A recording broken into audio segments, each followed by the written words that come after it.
The cold wind howled through the narrow, cobblestone streets of a medieval village, carrying whispers of things unseen. A child clutched their mother's hand tightly, eyes wide with fear, as the faint cry of a distant banshee echoed from the hills. In the dim glow of flickering lanterns, shadows seemed to stretch unnaturally, creating forms that stirred unease. Every corner, every darkened alley, felt alive with the presence of something ancient, something that defied explanation. This was the Middle Ages, an era where the line between the known and the unknown blurred, and belief in the supernatural thrived like wildfire. Life in medieval times was harsh and unforgiving. Nights were especially cruel. Without the warmth of modern light, darkness consumed the land, leaving people vulnerable to the imagination's wildest fears. Fires burned low in hearths, and families huddled together, speaking in hushed tones about the creatures that lurked beyond their wooden doors. Monsters were not mere stories, they were explanations for the unexplainable, symbols of danger and survival in a world where safety was a fragile illusion. It was a time when a wolf's howl was not just nature's call, but a warning of something more sinister. Perhaps it was a werewolf, cursed by the moon to wander the woods in search of prey. Farmers recounted tales of livestock found mutilated, their deaths too savage to be blamed on ordinary animals. In the absence of science, fear became a language everyone understood. The unknown took shape in terrifying forms, each more grotesque and haunting than the last. But it wasn't just the forests or the wilderness that bred these terrors. Even the most sacred places carried their own shadowed legends. Monasteries, with their towering stone walls and solemn chants, were said to house more than monks and relics. Travelers whispered of gargoyles perched on cathedral roofs, their grotesque faces not merely decorative but alive, sentinels that sprang to life when the innocent were threatened. Were they protectors, or were they creatures of another kind, merely waiting for the right moment to descend? Stories flowed from every corner of medieval Europe, passed down by wandering minstrels and storytellers who moved from village to village. They painted vivid pictures of knights battling dragons, of villages cursed by witches, of restless spirits seeking revenge. For many, these tales were as real as the bread they broke at supper. Each story carried a weight, a warning, and sometimes, a faint glimmer of hope. If the monster could be faced, maybe, just maybe, it could be defeated. The fear of monsters was not born solely from superstition but also from the harsh realities of the time. Diseases swept through towns, killing indiscriminately and leaving the survivors searching for reasons. Was it the curse of a vengeful spirit, angered by a broken promise? Or had a witch brewed some unholy concoction in her cauldron, spreading misery with a single whispered word? The imagination filled in the gaps, transforming the invisible scourges of illness into tangible foes that could be fought or fled from. Even the oceans carried their share of dread. Fishermen spoke of creatures with scales and glowing eyes that swam beneath their boats, waiting to drag them into the abyss. Their nets would sometimes rise heavy, only to reveal not fish, but something unrecognizable, bizarre shapes that hinted at the otherworldly. The sea was a vast, unknowable expanse, and in its depths lay horrors that no man dared to fully confront. In every village, every castle, every forest clearing, there were rituals to keep these creatures at bay. Herbs were hung over doorways, prayers were whispered fervently, and offerings were left at the edges of forests or along riverbanks. The need for protection was woven into daily life, and the belief in monsters created a shared language of fear and survival. These rituals were not mere superstition, they were acts of defiance in a world teetering on the brink of chaos. And yet, amidst the terror, there was something strangely human about these tales. Monsters mirrored the fears, desires, and struggles of the people who told their stories. The dragon, hoarding its gold, symbolized greed. The vampire, with its insatiable hunger, reflected the fear of loss and decay. Even the restless ghost spoke of the longing for justice, the need for closure in a life too often cut short by violence or disease. The villagers who gathered around crackling fires to share these stories knew they were not just recounting tales of horror. They were passing down warnings, lessons, and the unspoken acknowledgement that to live was to face the monstrous, whether it wore the face of a beast or the face of another man. Each story was a thread, weaving a tapestry of survival, resilience, and the unyielding need to make sense of a world filled with shadows. The heart of the Middle Ages pulsed with these stories, each one alive with emotion. There were cries of anguish, whispers of hope, and songs of defiance. They reflected the very essence of what it meant to be human in a time when the darkness seemed endless, and every sound in the night could be the herald of something unimaginable. A bell tolled in the distance, its mournful sound echoing across the small village. The sun had barely set, yet windows were already shuttered tight, and candles flickered nervously behind layers of thick curtains. In the shadows of the church, a priest knelt before the altar, muttering fervent prayers. His voice trembled, breaking under the weight of something unseen. Outside, a solitary figure passed by, clutching a rosary as though the polished beads were a lifeline. Fear clung to the air like a shroud, thick and suffocating, as though the world itself had stopped breathing. This was faith in the Middle Ages, not a calm, quiet certainty but a trembling, desperate hope that the light of God would hold back the darkness. Every illness, every crop failure, every misstep in daily life felt like a punishment from something far greater. Yet not all the terrors were sent from above.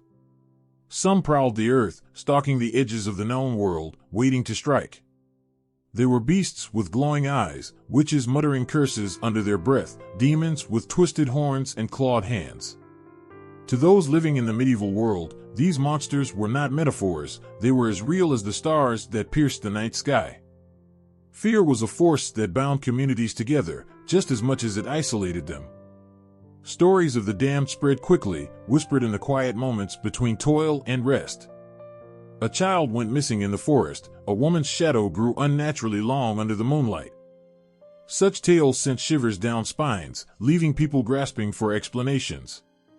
They turned to their faith, but even faith was laced with terror. If God was real, then so too were the forces that opposed him. The church loomed large in these narratives, its presence both a sanctuary and a source of dread. For every comfort offered, a priest's blessing, the protection of holy water, there was also a reminder of divine wrath. Gargoyles, grotesque and leering, jetted from cathedral walls, their stony faces frozen in eternal snarls. Were they protectors, or were they warnings of the darkness waiting just beyond the flickering light of the sacred? The boundary between salvation and damnation was perilously thin, and for many, every choice felt like a step closer to one or the other.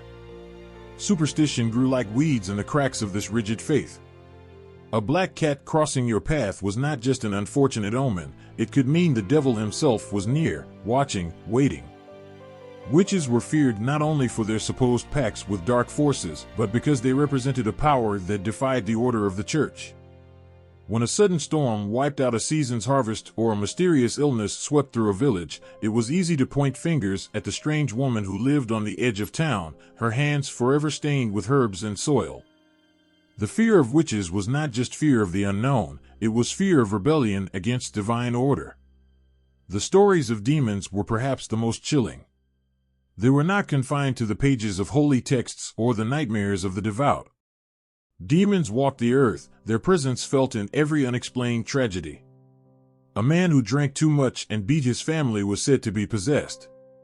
A woman who bore no children after years of marriage was whispered to have been cursed by a succubus.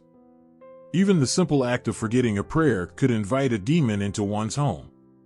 These creatures were the embodiment of everything humanity could not control or understand, their power amplified by the imagination. Faith was a shield against these fears, but it was a fragile one. Rituals became a way to stave off the darkness, to feel a sense of control in a chaotic world. Holy relics were kissed with trembling lips, candles were lit in the dead of night to keep evil at bay. Even the smallest objects, a sprig of rosemary, a coin blessed by a wandering priest, were carried like talismans. And yet, there was always the gnawing doubt, what if it wasn't enough? What if the monsters were stronger than the prayers meant to hold them back? These fears were not just individual, they spread like wildfire, igniting mass hysteria. A single rumor could send an entire village into chaos. A child's fever might spark accusations of witchcraft. A strange animal seen near the churchyard could be interpreted as a shape-shifting demon.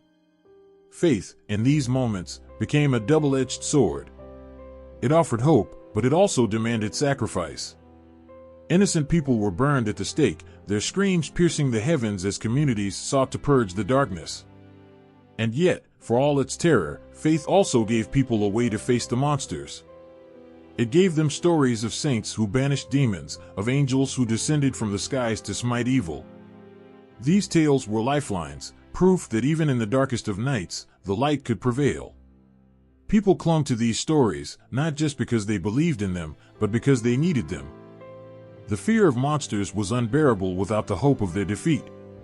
In every whispered prayer, and every trembling candle flame, the tension between faith and fear played out.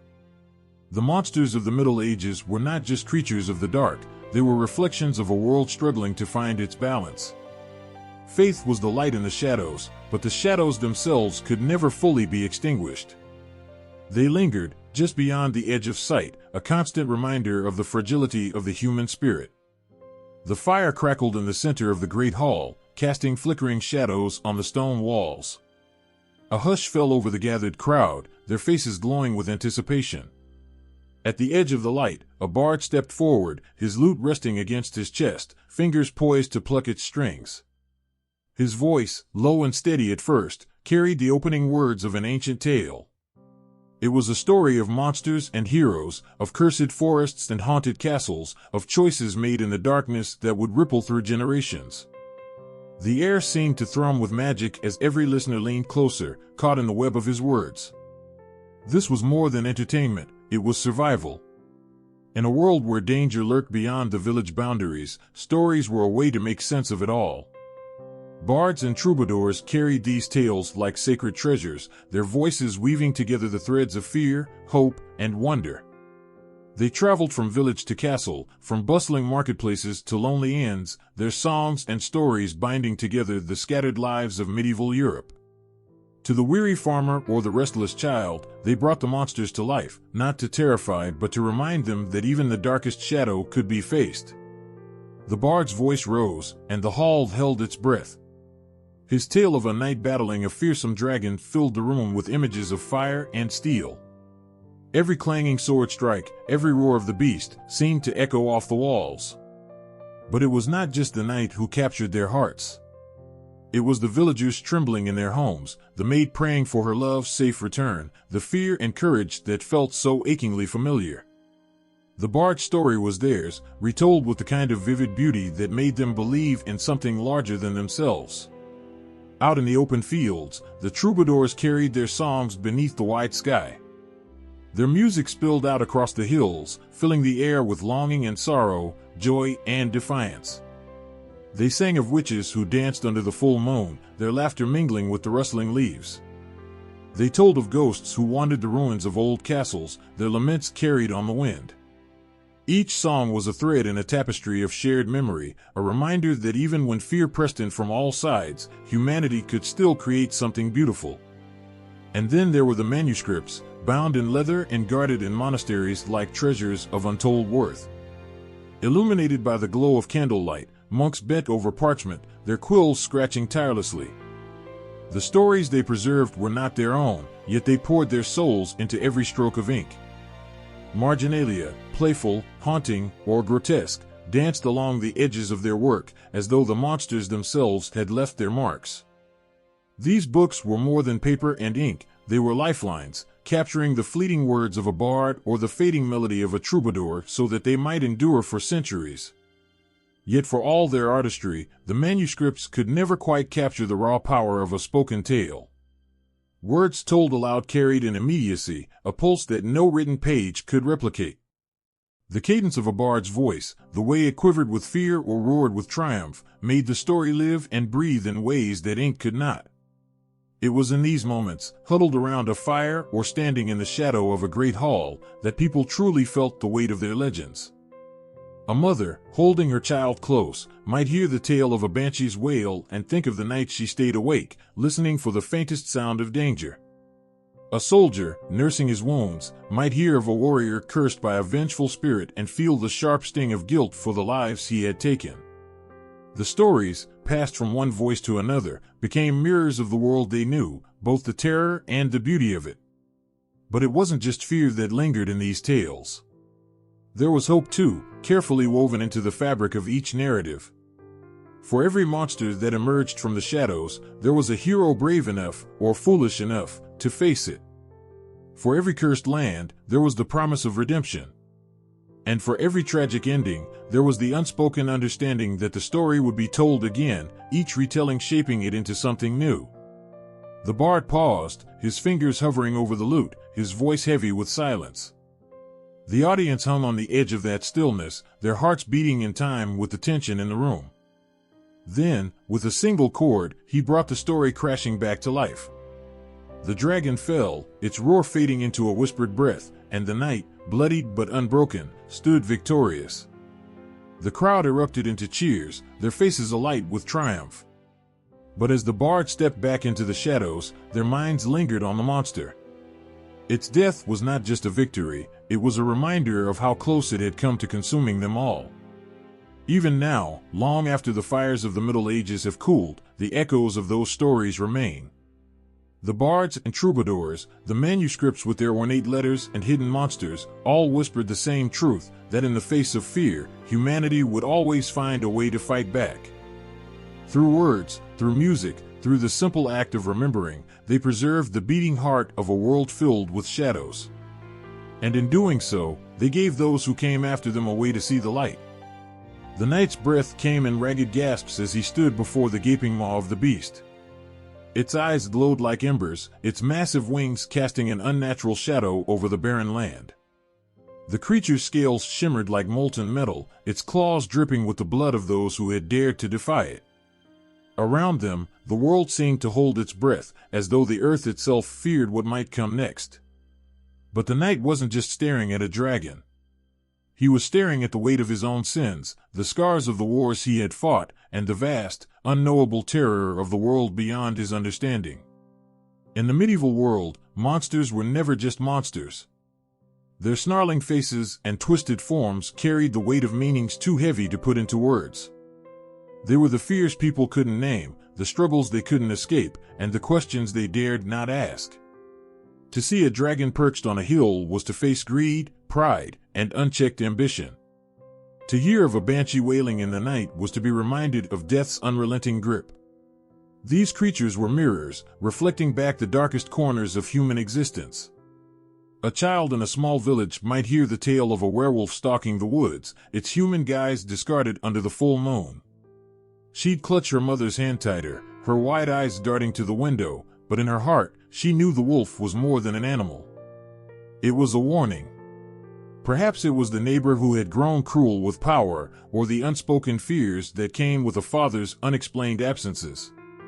The monster became a way to understand the dangers that lived not just in the forest, but in the very fabric of their lives. Monsters were also reminders of war. The griffins, with their razor-sharp talons and insatiable hunger, spoke of battles that left fields stained red and hearts hollow.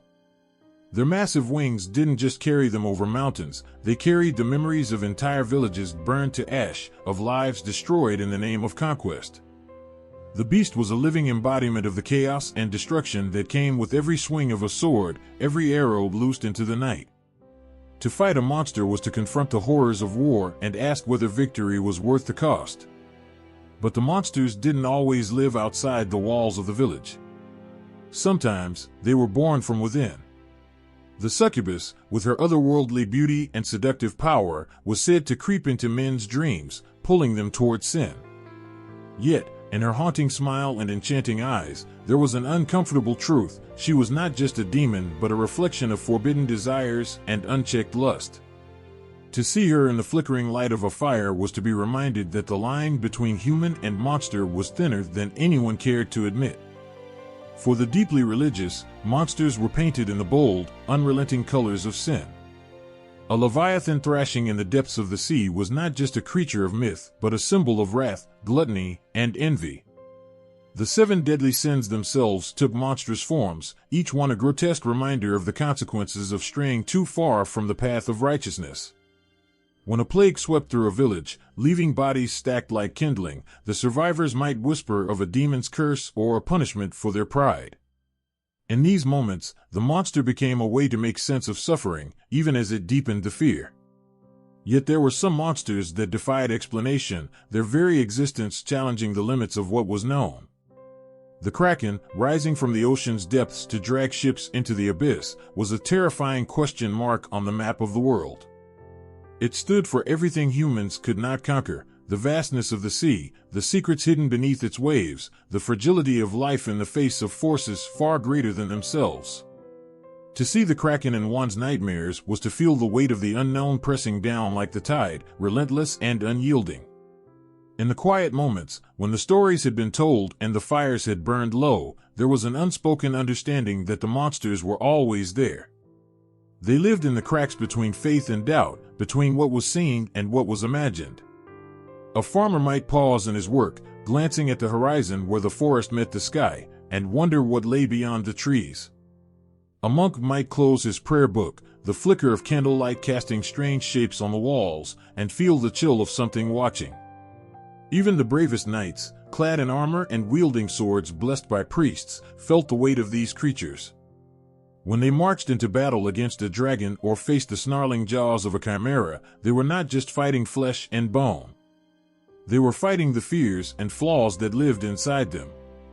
A knight who slew a dragon did not just win a battle, he proved that courage could overcome greed, that honor could triumph over ambition. And yet, the monster's death often came with a price. Its blood might poison the ground, its dying breath might scorch the sky, leaving behind a scar that could never fully heal.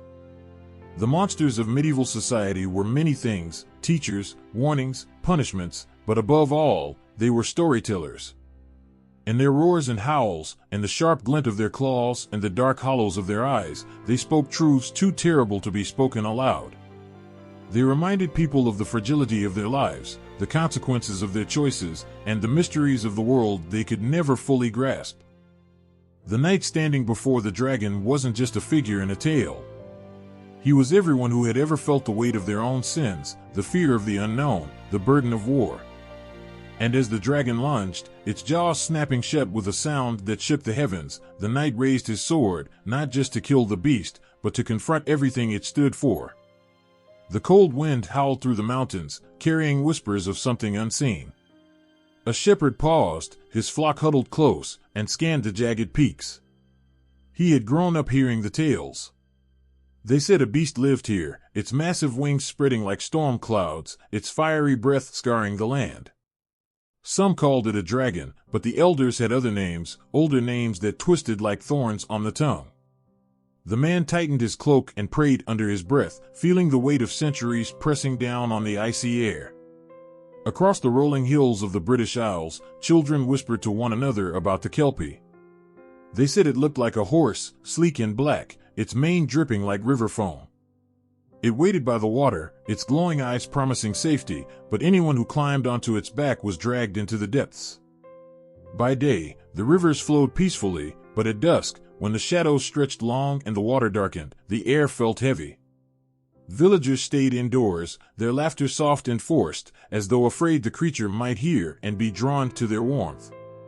In the dense forests of Germany, the trees stood like ancient sentinels, their roots winding deep into the soil. These woods were alive with stories of the Earl King, a figure cloaked in mist who lured travelers with his ghostly voice. Those who followed found themselves lost, their cries swallowed by the forest.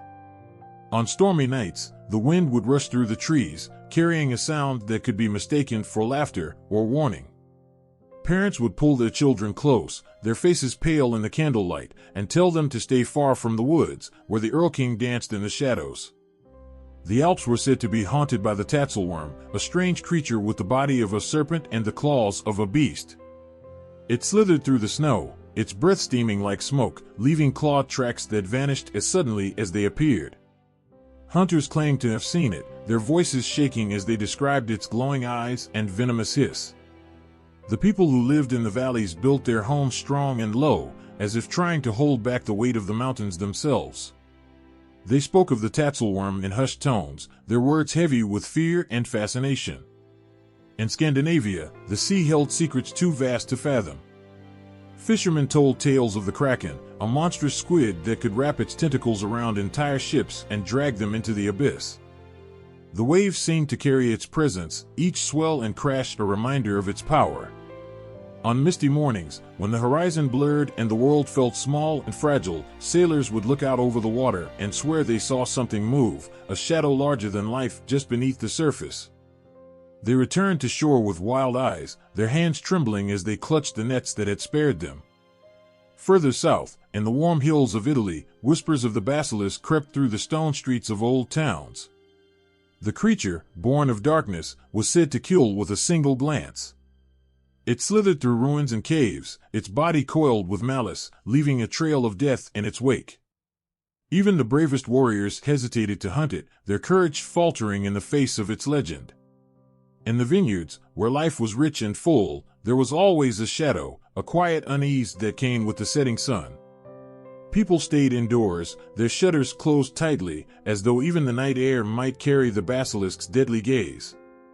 In the eastern plains, wolves howled under the silver light of the moon, their cries echoing over the snow-covered fields.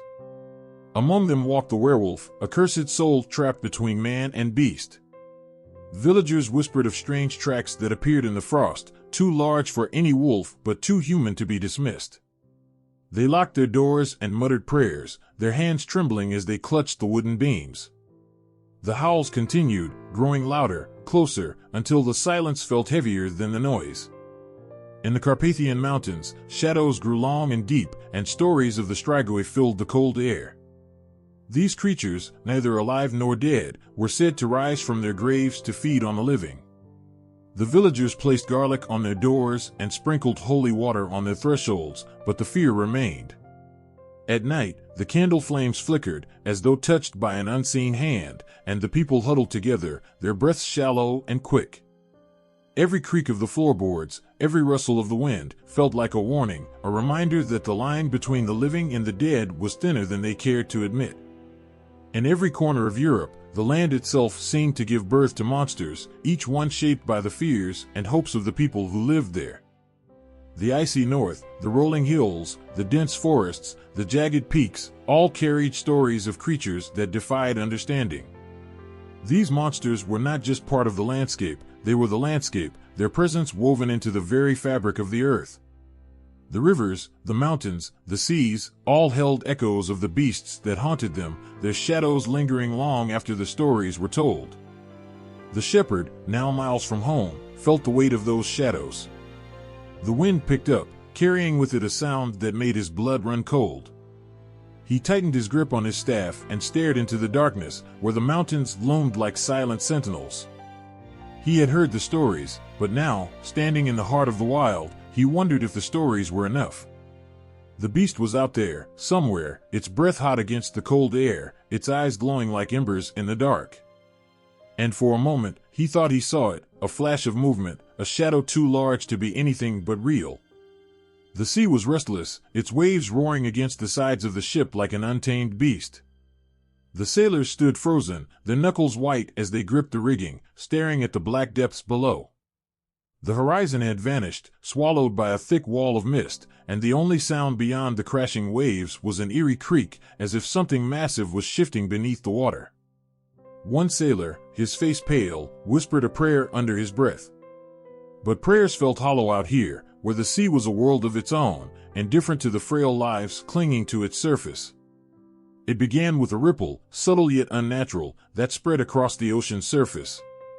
Then came a shadow, impossibly large, moving beneath the waves. It wasn't a whale or a pod of dolphins. It was something older, something monstrous. The air grew heavy, thick with a tension that no one dared to speak of, as if even acknowledging it might summon the beast.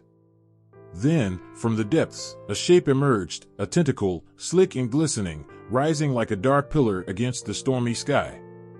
Gasps turned to screams as the massive appendage crashed down, sending water surging over the deck. This was the Kraken, the terror of Scandinavian waters, a creature said to slumber in the cold, dark ocean depths until stirred by the trespass of human folly.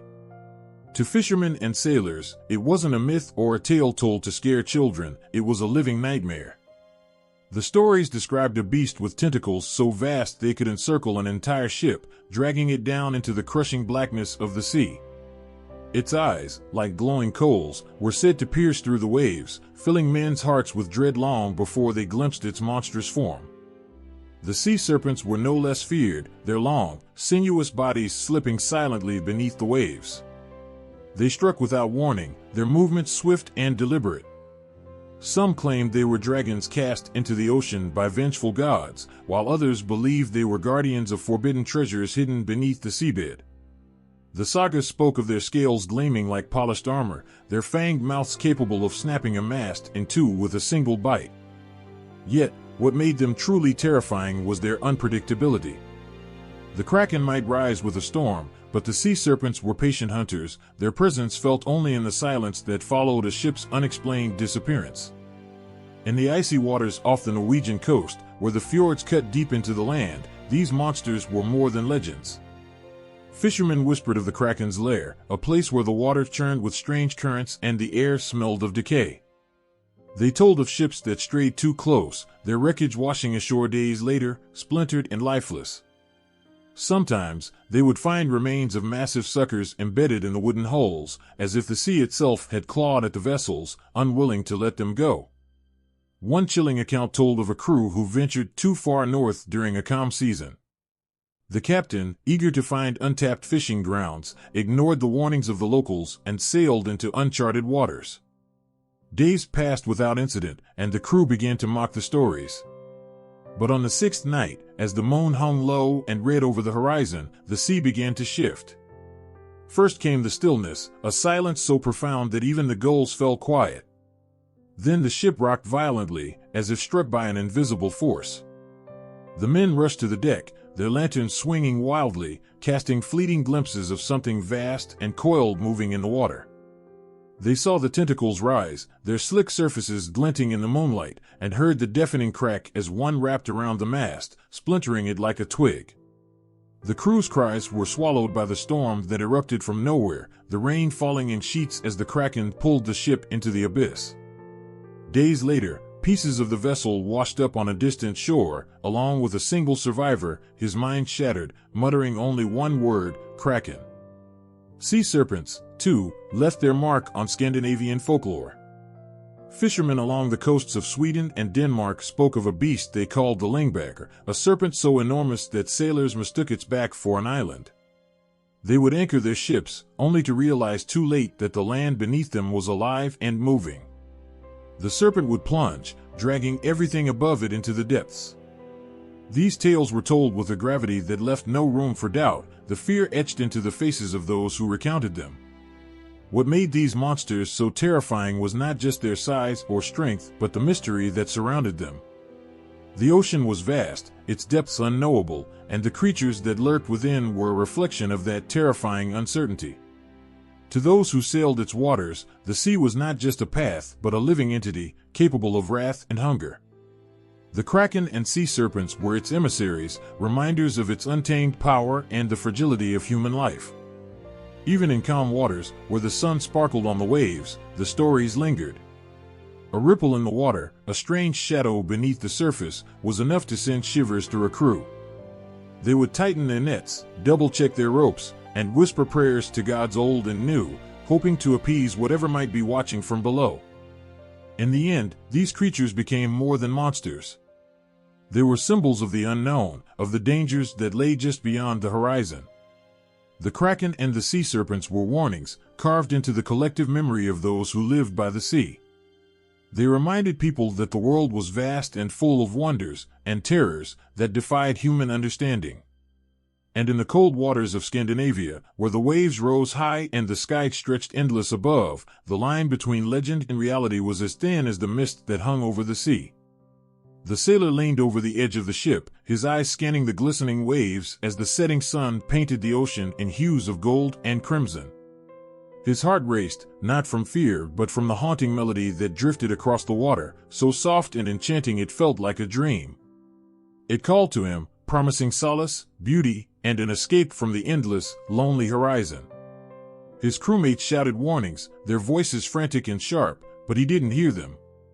All he could see was her, the woman floating just beneath the surface, her hair flowing like silk in the water, her smile both tender and mysterious. She raised a delicate hand, inviting him closer. And closer he went. The tales of mermaids and sirens were whispered with equal parts wonder and dread, their names spoken as if they carried a spell of their own. They were neither fully human nor entirely of the sea, caught somewhere between the worlds of mortal men and untamed nature. To some, they were ethereal guardians of the ocean, their beauty unmatched, their voices a balm for weary souls. To others, they were ruthless predators, their songs a trap, their allure a death sentence. But one thing was certain, once you met their gaze, there was no turning back. The fishermen along the rocky shores of Ireland swore they had seen them, creatures with skin so pale it shimmered like pearls, their laughter drifting on the wind as they combed their long, glistening hair with combs of coral.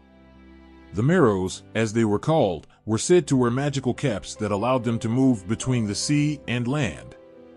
Some believed these beings were gentle, even kind, and would marry mortal men, bearing children who shared their unearthly beauty.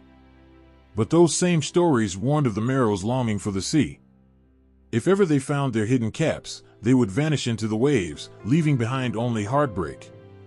Far to the south, along the Mediterranean, sailors spoke of the sirens with trembling voices. These were no benevolent creatures. They were hunters, their song a weapon more deadly than any blade. They would perch on jagged rocks, their haunting melodies weaving tales of love and longing that drew sailors to their doom.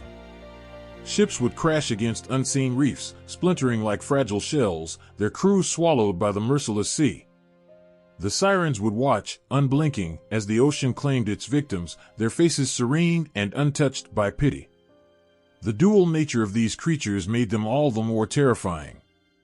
One moment, they could be saviors, guiding ships safely through storms or granting blessings to those who honored the sea. The next, they could be merciless killers, dragging unsuspecting sailors into the depths. To those who sailed the ocean, this unpredictability was maddening. How could one tell the difference between a guardian and a killer when both wore the same face? In a small fishing village along the coast of Brittany, an old man once told a story of his youth. He had been a boy, barely old enough to hold a net, when he first saw her. She sat on a rock at low tide, her tail shimmering with colors that danced like fire in the sunlight. Her eyes, a piercing green, met his, and for a moment, the world seemed to stop. She sang to him, her voice soft and lilting, and he felt his heart ache with a longing he couldn't name. But before he could step closer, his father grabbed his arm and pulled him away. That night, the tide rose higher than anyone could remember, and the waves swallowed the very spot where she had sat. The man's father said she had been a sea witch, calling for a storm to punish the village. The boy, now a man, could never forget the sound of her voice, nor could he decide whether she had been a blessing or a curse. In Scandinavia, the Skjaldmo spoke of a mermaid who saved a warrior during a fierce storm. Her voice had calmed the raging seas, and her touch had healed his wounds. But when he asked her name, she vanished, leaving behind only a strand of seaweed that shimmered like gold. He carried it with him until his dying day, convinced she had been sent by the gods. Yet others in his village warned that she was a trickster, waiting for the right moment to reclaim his soul. The ambiguity of these creatures mirrored the ocean itself, beautiful and bountiful, yet unforgiving and wild. To those who spent their lives at sea, mermaids and sirens were not just stories but a reminder of the fragile balance between hope and despair. They were the promise of love and the inevitability of loss, the allure of the unknown and the terror of what lay beneath. And yet, despite the danger, sailors could not resist their call. Perhaps it was the loneliness of the sea, the endless expanse of water that seemed to stretch into eternity. Or perhaps it was something deeper, an unspoken desire to be part of a world so much larger and more mysterious than their own. Whatever it was, the pull was undeniable. A young sailor on his first voyage once claimed to have seen a mermaid during a calm night on the North Sea. He described her with reverence, as if the very memory of her filled him with awe. Her hair had flowed like liquid gold, her laughter rippling through the water like the softest breeze. She had not sung to him, nor tried to lure him closer. She had simply watched, her gaze filled with an understanding he couldn't explain. When he told his story, the older sailors laughed and shook their heads. "You're lucky," one said. "If it had been a siren, you'd not be here to tell the tale." But the young sailor wasn't so sure. He couldn't forget her eyes, nor the strange calm that had settled over him when she looked at him. He returned to the same spot many times, hoping to see her again. He never did, but he always believed she was out there, waiting. For centuries, the tales of mermaids and sirens have haunted the shores of Europe, their songs echoing in the hearts of those brave, or foolish, enough to seek them. They are creatures of duality, embodying both the light and the dark, the beauty and the peril of the sea. And though their faces may change from story to story, one truth remains: they are impossible to forget. The waves churned with a violence that seemed to tear the sea itself apart. The ship groaned under the weight of the storm, its timbers straining, its crew clinging desperately to ropes and rails. Then came the roar, low and guttural, echoing across the waters with a force that silenced the thunder. It was not the sound of wind or waves, but something ancient, something alive. The sailors froze, their prayers caught in their throats as they stared into the boiling darkness. There, rising from the depths, was a form so massive it seemed to block out the heavens. Scales glistened like wet iron, eyes burned with an unnatural fire, and a mouth opened wide enough to swallow worlds. They knew its name without needing to speak it: Leviathan. The Leviathan was no ordinary sea creature. Its existence was tied to the very fabric of faith, its name etched into holy texts and whispered in fear across centuries. To some, it was a symbol of God's might, a beast so terrifying that only the Creator could control it. To others, it was the embodiment of chaos, a force that threatened to unmake the world. Its presence in Scripture was both a warning and a mystery, its form shifting between passages like smoke in the wind. In the book of Job, Leviathan is described as a creature of unparalleled strength and ferocity, one that no man could hope to tame. "Can you pull in Leviathan with a fish hook?" the text asks, as if mocking human frailty. The answer, of course, is no. This was a beast that defied understanding, a creature whose very existence was a testament to the power of the divine. Flames leapt from its mouth, smoke billowed from its nostrils, and its scales formed an impenetrable armor. It was a king of the sea, untouchable and unchallenged. Yet Leviathan was more than just a monster.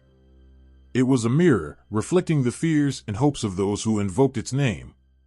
For the faithful, it was a reminder of God's control over even the most fearsome forces of nature.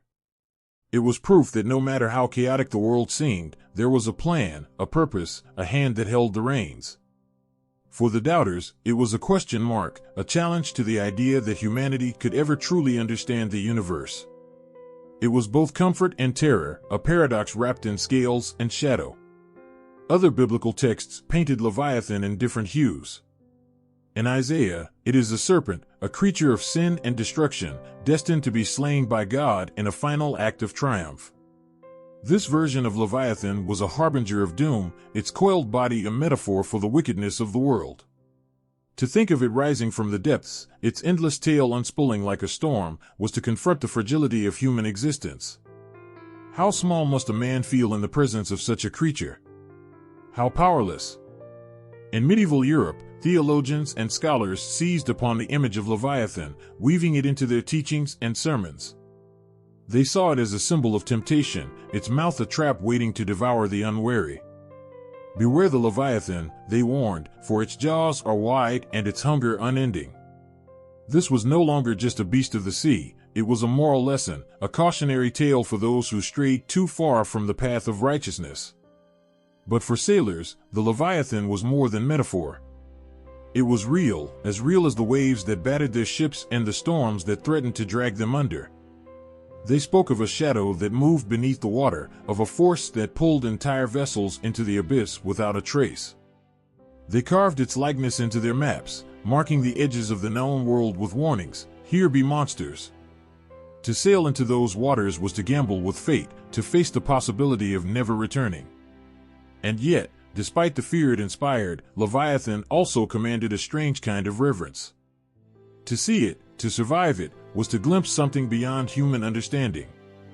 It was a reminder that the sea was not just a vast expanse of water, but a place of mystery, a domain ruled by powers greater than any man. It was a force of nature, an echo of creation, a being that had seen the world when it was young. In some stories, Leviathan was not alone. It was said to have a counterpart, Behemoth, a creature of the land, just as mighty and just as terrible. Together, they represented the two halves of existence, sea and earth, chaos and order, destruction and creation.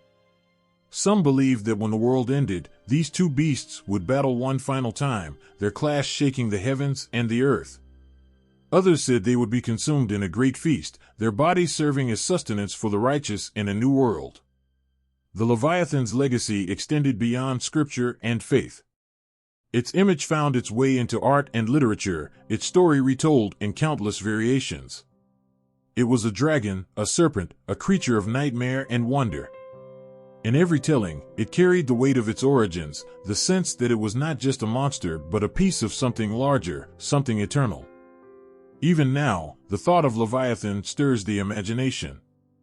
What would it be like to stand on the deck of a ship, the wind howling, the waves crashing, and see it rise from the deep? To look into its eyes and feel the ancient power behind them? Would there be terror, or awe, or something else entirely, something that words cannot capture? The sailors of old spoke of Leviathan with voices that trembled, not just from fear but from the sheer magnitude of the idea. They knew, in their hearts, that they were not alone on the water. Something waited below, vast and unyielding, a shadow that stretched across the ages. And whether it was a punishment or a promise, a monster or a miracle, they could never be sure. All they knew was that it was there, and that was enough to change everything. The fog clung to the sea like a shroud, swallowing the horizon in its eerie grip. The waves were unnaturally still, their usual rhythm replaced by a silence so profound it felt alive. The crew huddled together, their faces pale as moonlight. One by one, their eyes turned toward the shadow that loomed in the distance, a ship where no ship should be. Its silhouette was ghostly, its sails tattered like the remnants of a forgotten memory. And then they heard it, a hollow creaking, a sound that carried the weight of centuries. No living hand guided the wheel of that vessel.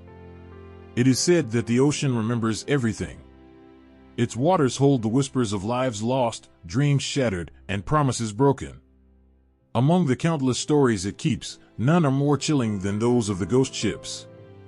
These are not tales of ordinary wreckage or misfortune, they are stories of curses that bind men to the sea long after death, of vessels doomed to sail forever, their crews caught between worlds. The Flying Dutchman is perhaps the most infamous of them all. Sailors speak of its cursed captain, a man who dared to defy the storms and swore an oath to sail until Judgment Day. The punishment for his arrogance was eternal torment. His ship, bathed in an unearthly glow, is said to emerge from storms, its phantom crew eerily silent as they toil at ropes that never tighten, steer a wheel that guides them nowhere. To see the Dutchman, they say, is to know disaster is near. Ships vanish after crossing its path, their stories ending in the abyss. But the Dutchman is not alone in its haunting. Across Europe, every coastline, every port, seems to have its own tale of haunted waters.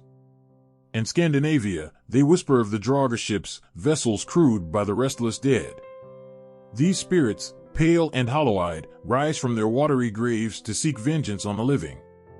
Fishermen claim to hear their mournful wails carried on the wind, a sound that freezes the blood.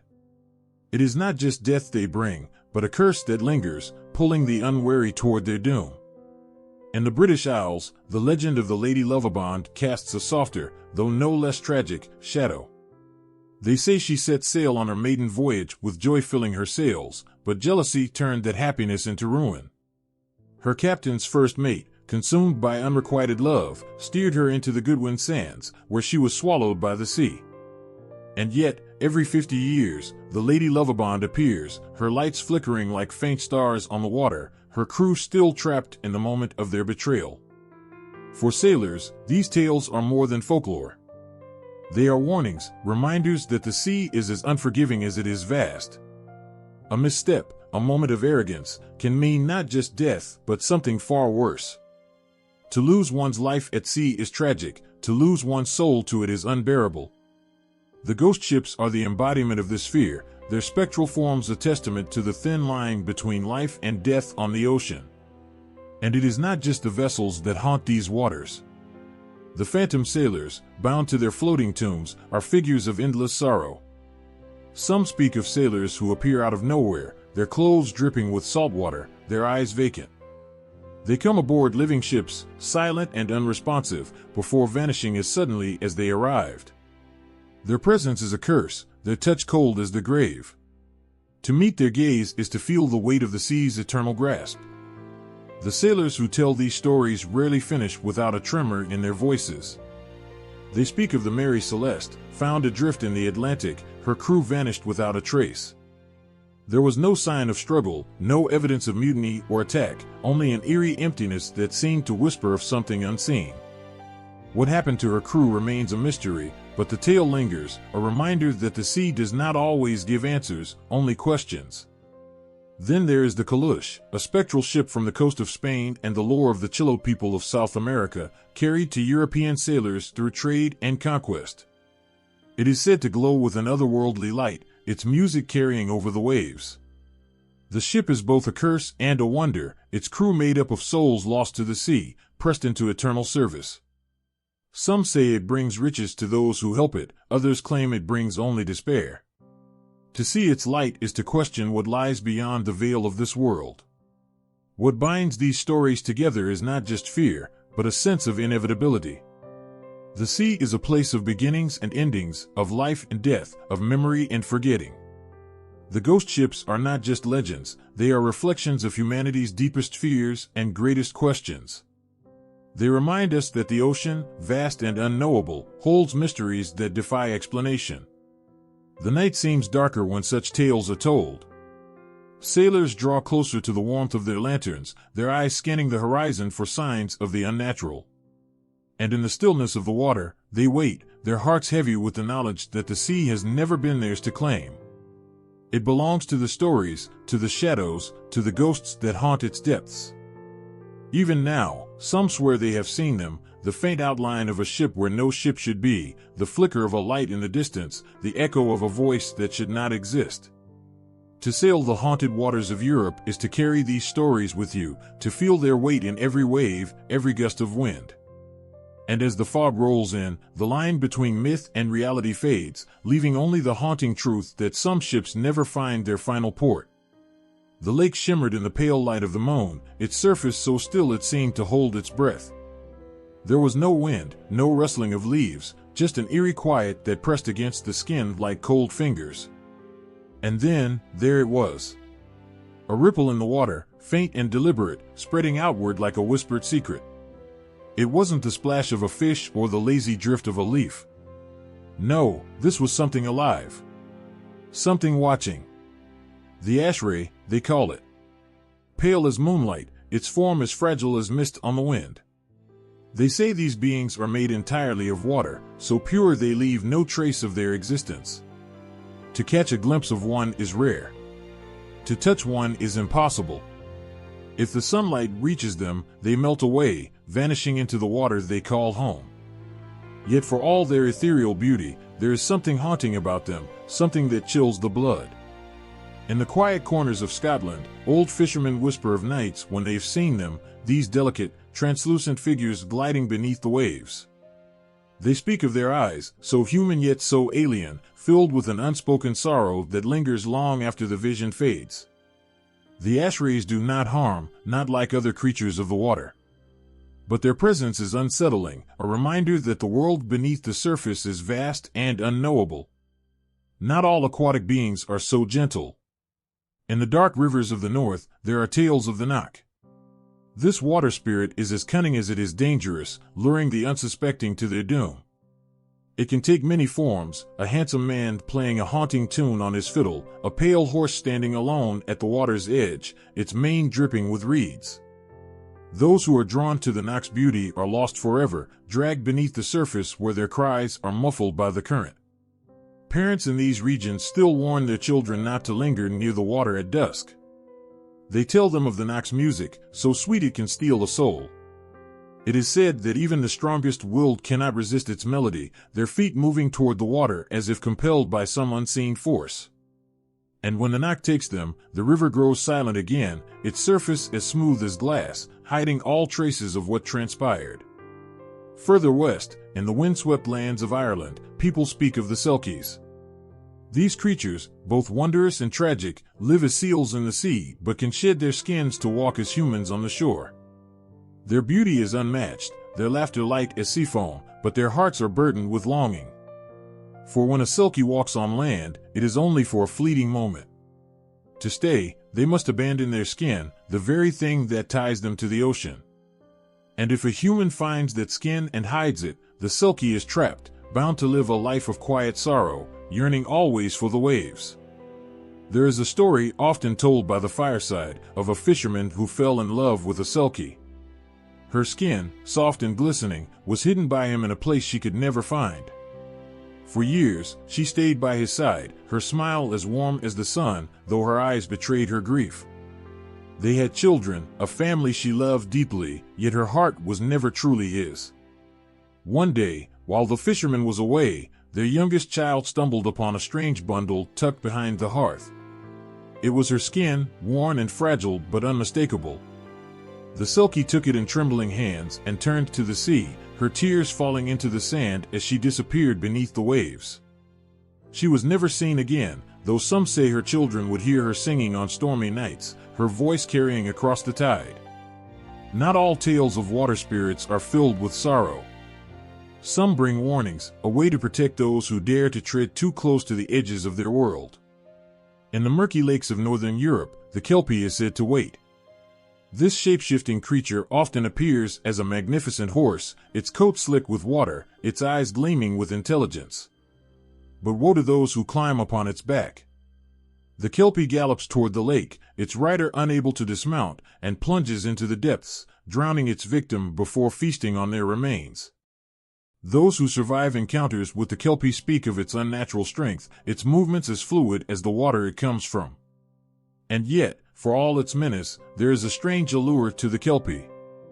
Some say it can take human form, its beauty rivaling that of the gods. It is this form that draws the curious, the unwary, closer to the water's edge, where it waits with unyielding patience. Across the fjords of Scandinavia, there are whispers of the Havru, a mermaid-like spirit who sings not to lure but to mourn. Her voice is said to carry the weight of centuries, a sound so heartbreaking it leaves sailors weeping at their oars. The Havru is a creature of solitude, her song a lament for a world lost to time, a reminder of the fragility of life. To hear her is both a curse and a blessing, for while her music is beautiful, it carries an unbearable sadness, one that lingers long after the echoes fade. These beings, whether gentle or vengeful, share a connection to the water that defies human understanding. They embody its dual nature, calm and chaos, beauty and destruction. The tales of Ashrays, Nak, Selkies, Kelpies, and Havru are more than stories, they are reflections of the human soul, its fears, desires, and unspoken questions.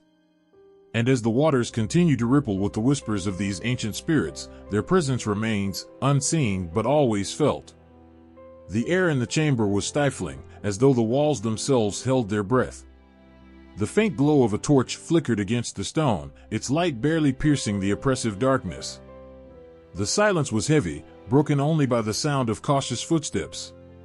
Somewhere, deep within the shadows, it watched. Unblinking. Waiting. They say the basilisk doesn't need to strike or coil like its lesser kin.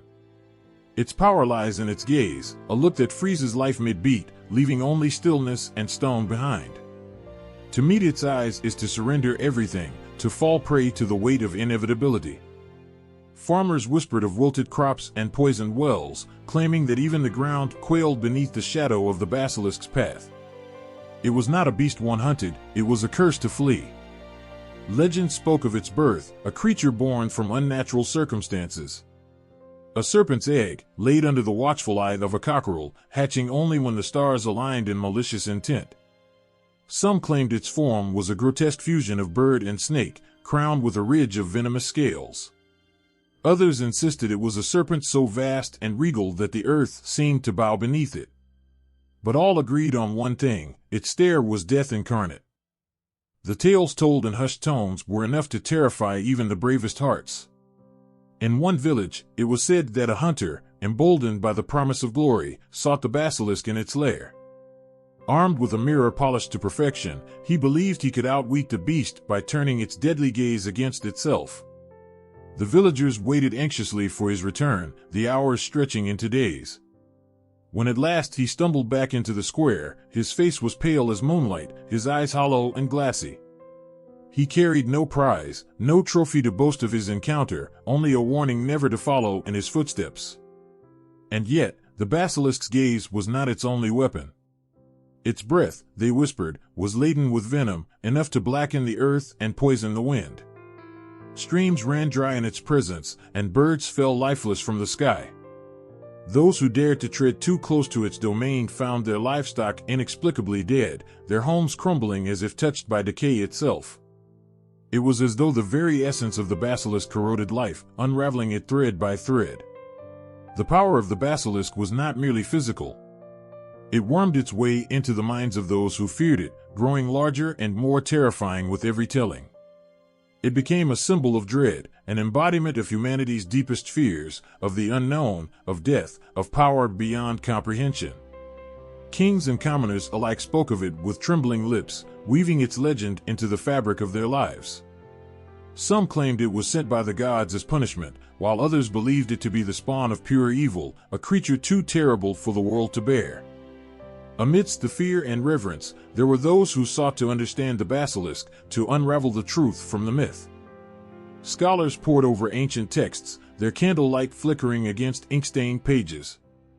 They theorized that the basilisk's deadly gaze was not magic but a reflection of its divine wrath, a force too pure for mortal eyes to withstand.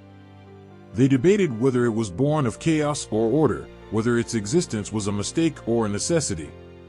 But no matter how much they studied, the basilisk remained an enigma, its legend growing with every unanswered question. In some corners of the world, the basilisk was not merely a creature but a curse passed down through generations. Families whispered of ancestors who had once crossed paths with the beast, their lives forever marked by its presence. They spoke of children born with strange markings, of dreams filled with serpentine eyes that never blinked. To carry the shadow of the basilisk was to live with a weight that could not be lifted, a burden that time could not erase. Yet, even in its terror, there was a strange beauty to the basilisk. It was a creature of extremes, of contradictions that defied logic. Its gaze was death, but its form was regal. Its presence brought ruin, but its legend inspired awe. It was a reminder of the thin line between life and death, of the fragility of existence in the face of forces far beyond human control. There are those who say the basilisk still roams, its lair hidden in the forgotten corners of the earth. They claim its eyes burn with an ancient fire, its gaze forever searching for the brave, or the foolish, who dare to confront it. And though centuries have passed since its name first sent shivers down spines, its legend remains as potent as ever, a chilling reminder of the power of fear and the allure of the unknown. The night was restless, cloaked in an unnatural stillness. No wind stirred the trees, no creatures dared to call out. The air carried a weight, an unseen presence that pressed on the skin and made hearts race without reason. Somewhere in the distance, a horn blew, a low, mournful sound that seemed to come from nowhere and everywhere at once. Those who heard it froze in their tracks, their breaths shallow and uneven, for they knew what it signaled. It was said that when the wild hunt roamed the skies, it carried with it the souls of the restless dead. Ghostly riders mounted on spectral horses, their forms flickering like pale flames against the dark. Hounds with glowing eyes howled through the ether, their cries sharp enough to pierce through walls and reach sleeping ears. Those unfortunate enough to glimpse the hunt would speak of it for the rest of their lives, if they were lucky enough to survive the encounter. Villagers whispered that the hunt was not merely a band of spirits, but a force of reckoning. Led by a mysterious figure, sometimes a god, sometimes a cursed mortal, it rode forth to claim the lost and wandering.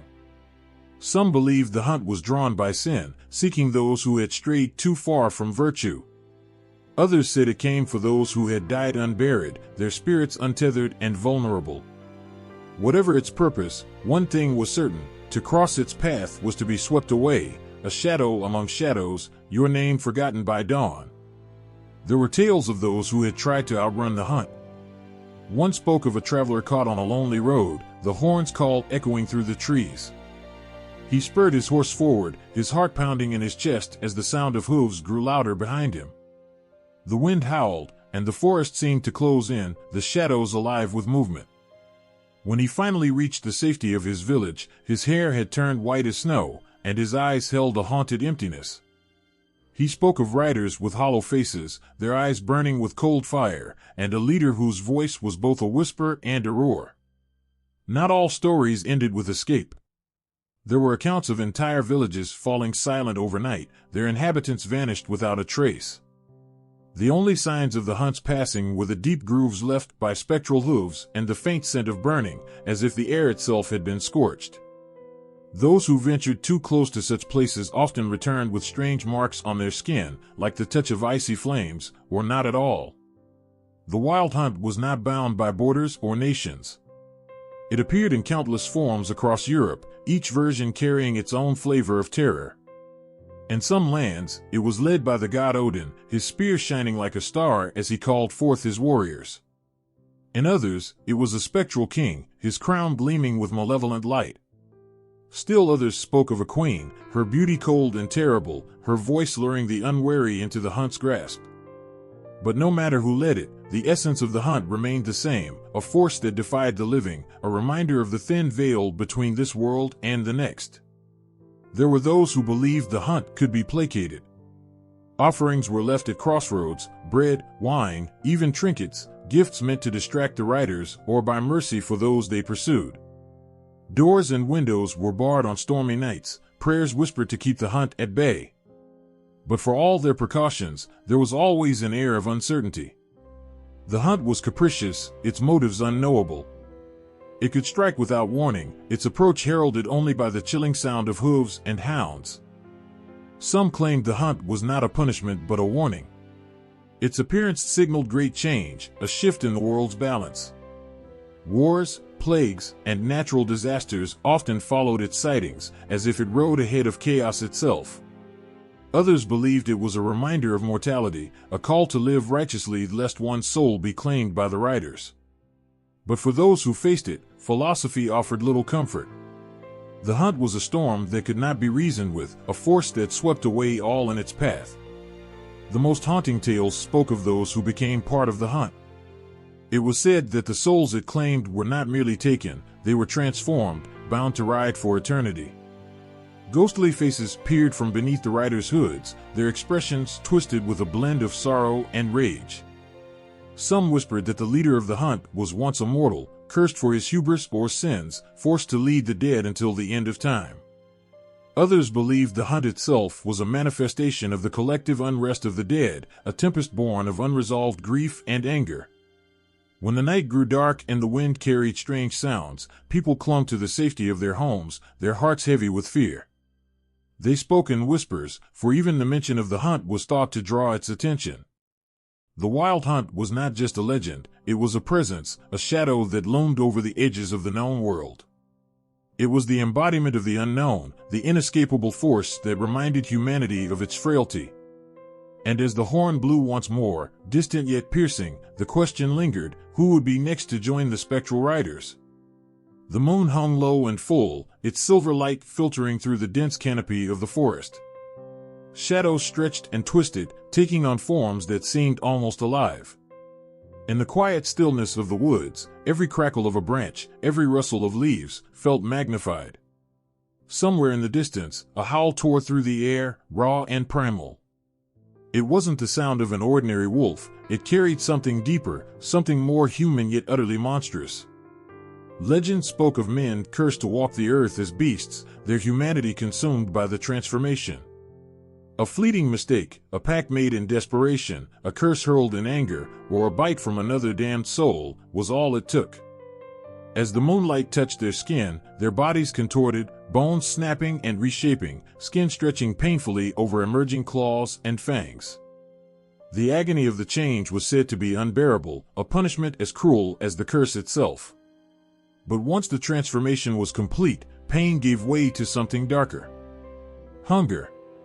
An insatiable, all-consuming need to hunt, to tear, to devour. Those who fell victim to the curse often awoke in the morning surrounded by chaos, blood on their hands, torn flesh in their teeth, memories shrouded in fog. The guilt of what they had done as wolves became its own torment, driving many to the edge of madness. There were tales of entire villages terrorized by these creatures, their nights filled with screams and the eerie glow of amber eyes lurking just beyond the safety of their fires. Farmers would find their livestock slaughtered, the mangled remains a grim testament to the predator's power. Children vanished from their cradles, their absence marked only by clawed footprints in the dirt. These were not random attacks, they were calculated, almost vengeful, as if the beast retained a sliver of human rage. Not all who wore the wolf's form were unwilling victims. Some sought the power deliberately, drawn by the promise of unmatched strength and heightened senses. Folklore warned of dark rituals performed under the light of the full moon, where men donned wolfskins and anointed themselves with unholy salves. These shapeshifters, unburdened by guilt or remorse, embraced their dual nature, reveling in the hunt and the fear they inspired. They were the ones who left their marks not just on the bodies of their prey, but on the psyche of entire communities. In the heart of the woods, where the light of the moon barely reached, there were places said to be haunted by the presence of these creatures. Travelers who strayed too close to such places often vanished, their belongings discovered days later, torn and bloodied. Those who managed to escape spoke of seeing glowing eyes in the darkness, of hearing growls that sent shivers down their spines. Some claimed to have encountered figures that shifted before their eyes, human one moment and beast the next. The stories were not confined to wolves alone. There were whispers of men and women who could take on the forms of other animals, bears, hawks, even serpents. These shapeshifters, unlike the cursed werewolves, often lived on the fringes of society, feared and shunned by those who knew of their abilities. Yet, they were also sought after in times of need, their knowledge of the natural world unmatched, their ability to move between forms a resource both revered and dreaded. For the werewolves, survival was a constant battle, not just against those who hunted them but against the curse that consumed them from within. Silver, the bane of their existence, was a weapon wielded by those who sought to end their suffering or their reign of terror. Hunters armed with silver-tipped arrows and blades would track the beasts through the night, their resolve tested by the cunning and ferocity of their prey.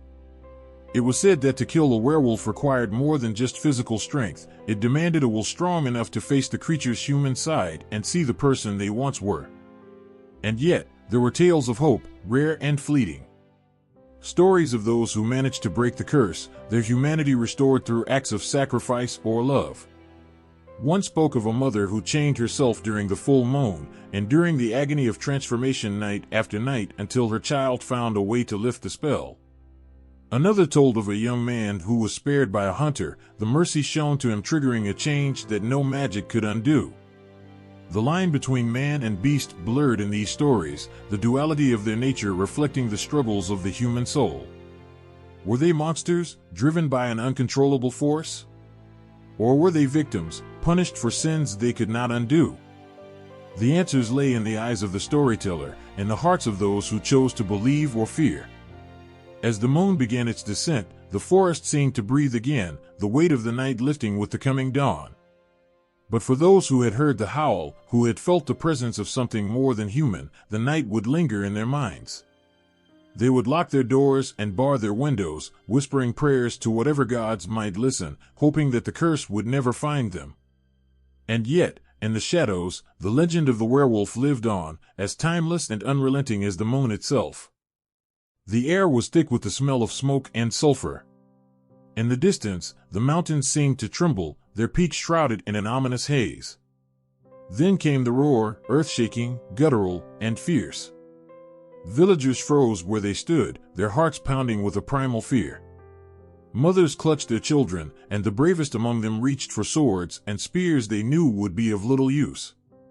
Somewhere beyond the horizon, a great beast stirred, its scales glinting in the dim light like molten gold, its wings casting shadows large enough to swallow the world. In the old tales, WYRMS and dragons were more than just monsters, they were forces of nature, elemental and unyielding. The WYRMS, long and serpentine, slithered through forests and rivers, their bodies coiled with an unsettling grace. They were creatures of the earth, bound to its dark crevices, their presence often heralded by withered crops and poisoned wells. Unlike their winged cousins, WYRMS did not need the sky to inspire terror. Their breath, rancid and fetid, could rot a man alive. Their eyes, unblinking and cruel, seemed to see into the very soul, rooting out fears buried deep. Then there were the dragons, grand and terrible. Their massive wings tore through clouds, their fiery breath turned stone to ash, and their roar silenced even the bravest of warriors. They were greed incarnate, hoarding treasures in their lairs, glimmering mounds of gold, jewels, and weapons taken from those foolish enough to challenge them. But dragons were also wise, their ancient minds sharp with a cunning unmatched by any mortal. To face a dragon was not merely to face death, but to face an intellect so vast it made men feel small and insignificant. Yet not all dragons were creatures of destruction. Some stories spoke of noble beasts, protectors of sacred lands and keepers of ancient wisdom. In these tales, dragons were not foes but allies, their strength and knowledge a boon to those they deemed worthy. But their trust was hard-earned, their respect even harder. A single misstep, a lie, an act of greed, could turn a guardian into an executioner. The WYRMS, however, left little room for redemption. They were the embodiment of curses, their existence tied to the sins of men. In one legend, a WYRM emerged from the depths of a lake after a lord broke his oath to a dying servant. The creature ravaged the countryside, its vengeance relentless, until the Lord himself faced its wrath. His cries for mercy went unanswered, his body swallowed whole, a grim reminder that no promise should be taken lightly. But for all their terror, WYRMS and dragons fascinated as much as they frightened. Artists painted them, poets sang of them, and knights sought them, their names immortalized in sagas and songs. There was something almost beautiful about their power, something that drew people to them despite the danger. In one story, a young boy, too curious for his own good, ventured into a cave said to be the lair of a dragon. He carried no weapon, only a loaf of bread he had taken from his family's table. The dragon, old and weary, watched him with eyes that burned like embers. Instead of fear, the boy felt pity for the beast, its body scarred and its movements slow. He offered the bread, and to his surprise, the dragon accepted. From that day on, the boy visited the dragon, learning its stories, its wisdom, until one day the beast did not wake. The boy returned to his village, changed not by the dragon's fire, but by its heart. The line between hero and fool often blurred in these tales. Knights clad in shining armor would march toward certain death, their lances raised high, their prayers whispered under breath. Some sought glory, others vengeance, but many sought redemption. To slay a dragon was to cleanse the soul, to prove oneself not only to the world but to the gods above. And yet, even in death, dragons commanded respect. Their bodies became relics, their bones used to forge weapons, their scales sewn into armor, their blood said to grant strength or visions. But to take from a dragon was to risk its curse. Legends warned of treasures too cursed to touch, of kings who lost their minds and empires that crumbled under the weight of stolen gold. The WYRMS, too, left their mark, their venom seeping into the land long after they were gone. Crops would fail, rivers would dry, and the earth itself seemed to mourn their passing. Some said these creatures could not be truly killed, their essence lingering like a shadow, waiting for the day they would rise again. It was this duality, their capacity for both destruction and wisdom, that made WYRMS and dragons enduring figures in the tales of old. They were not merely beasts to be feared or revered, but mirrors reflecting the best and worst of humanity. Their greed was our greed, their wrath our wrath, their strength our deepest longing. As the roar faded and the mountain stilled, the villagers dared to hope that the beast had moved on. But in their hearts, they knew the dragon was not truly gone. It lived on in their stories, in their fears, in the flicker of firelight that danced like scales in the night. It lived on because it was a part of them, as timeless and unyielding as the mountains themselves. The silence of the mountains was deceptive. Beneath the endless expanse of craggy peaks and snow-covered ridges, something ancient stirred, something bound to the rocks and roots of the earth itself. Travelers spoke in hushed tones of shadows that moved when the moon was full, of stones that seemed to breathe in the misty light of dawn. They knew better than to stray too far, to disturb the balance of this untamed land. For hidden within the mountains, beneath the weight of centuries, were the trolls, giants of stone and flesh, guardians of treasures no human dared to claim. The old man had warned them. His voice cracked with age and fear as he muttered tales of monstrous beings with skin like boulders and eyes that glowed like dying embers. But the promise of riches was stronger than his warnings. The treasure was there, he said, buried deep in the heart of the mountain. Gold, jewels, and relics of a forgotten age. All one had to do was survive the watchful eyes of the trolls, creatures who would crush a man as easily as they crushed the bones of beasts. In Nordic myths, trolls were not merely monsters, they were the soul of the wilderness. Immense and formidable, they were said to be carved from the very mountains they guarded. Their faces, rough and craggy, bore the marks of 1,000 winters, their limbs as thick and gnarled as the roots of ancient trees. To see a troll was to glimpse the primal forces of nature itself, raw and unyielding. Yet trolls were not mindless brutes. They were cunning and patient, their minds sharp with the wisdom of ages. Some legends told of trolls who could speak in riddles, their words laced with danger and meaning. To bargain with them was to gamble with your life, for they valued only what they could not have: sunlight, laughter, and the fleeting beauty of mortal life. The treasure they guarded was as much a curse as it was a prize. Piles of gold, glinting faintly in the firelight of their cavernous homes, seemed almost alive, as if it whispered to those who dared to look too long.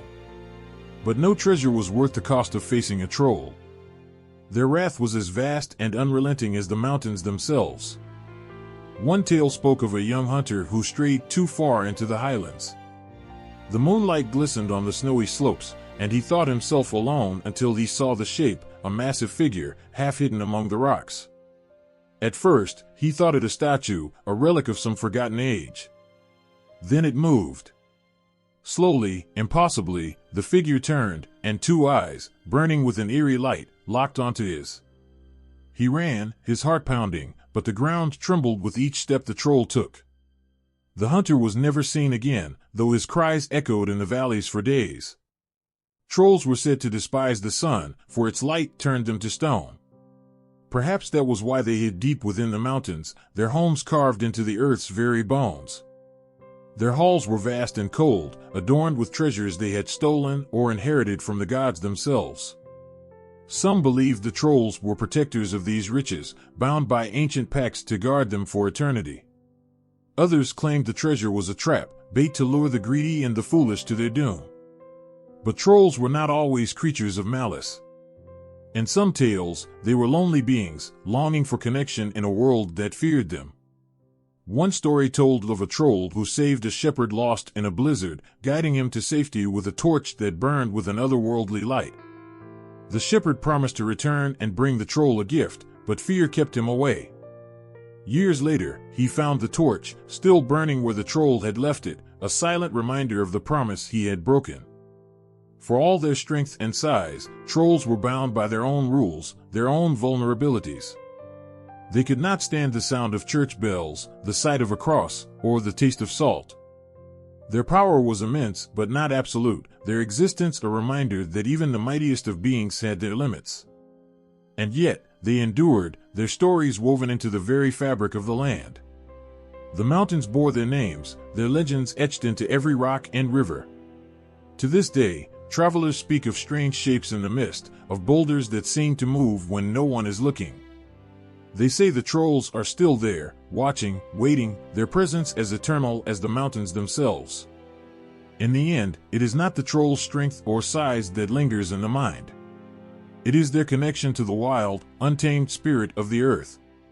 They are not just guardians of treasure, but guardians of the balance between man and nature. To face a troll is to face the raw, unyielding power of the world itself, a power that reminds us of our place, small and fleeting, in the shadow of giants. The forest was still, eerily quiet. The trees stood like ancient sentinels, their twisted branches reaching into the sky as if to whisper secrets to the clouds.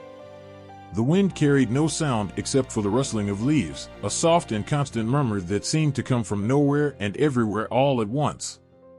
In the thick of it all, the traveler felt something watching, something waiting, a presence not of flesh, but of spirit. Something ancient, bound to the earth in a way no human could comprehend. There, in the shadows where the trees grew tallest and the underbrush thickened, the leshy stirred. Silent as the wind itself, he was the embodiment of the forest, a creature of wood and leaf, his form shifting with the seasons. His skin, rough like bark, melded seamlessly with the trunks of the trees. His eyes, deep and green, held the ancient wisdom of the earth. And his voice? It was the sound of the forest itself, an echo, a murmur, a song. It is said that the leshy, a guardian of nature in Slavic folklore, has the power to bend the very forest to his will. His realm is the woods, where humans seldom tread, where the spirit of the land is strongest. A protector, a warden, he guards the balance of life in the forest. He is the protector of the creatures that roam the earth and the plants that reach for the sky.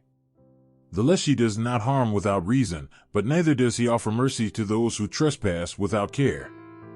Those who wander too deep into the woods often hear stories of the leshy, how he lures travelers off the beaten path with his whispers, leading them in circles until they are lost.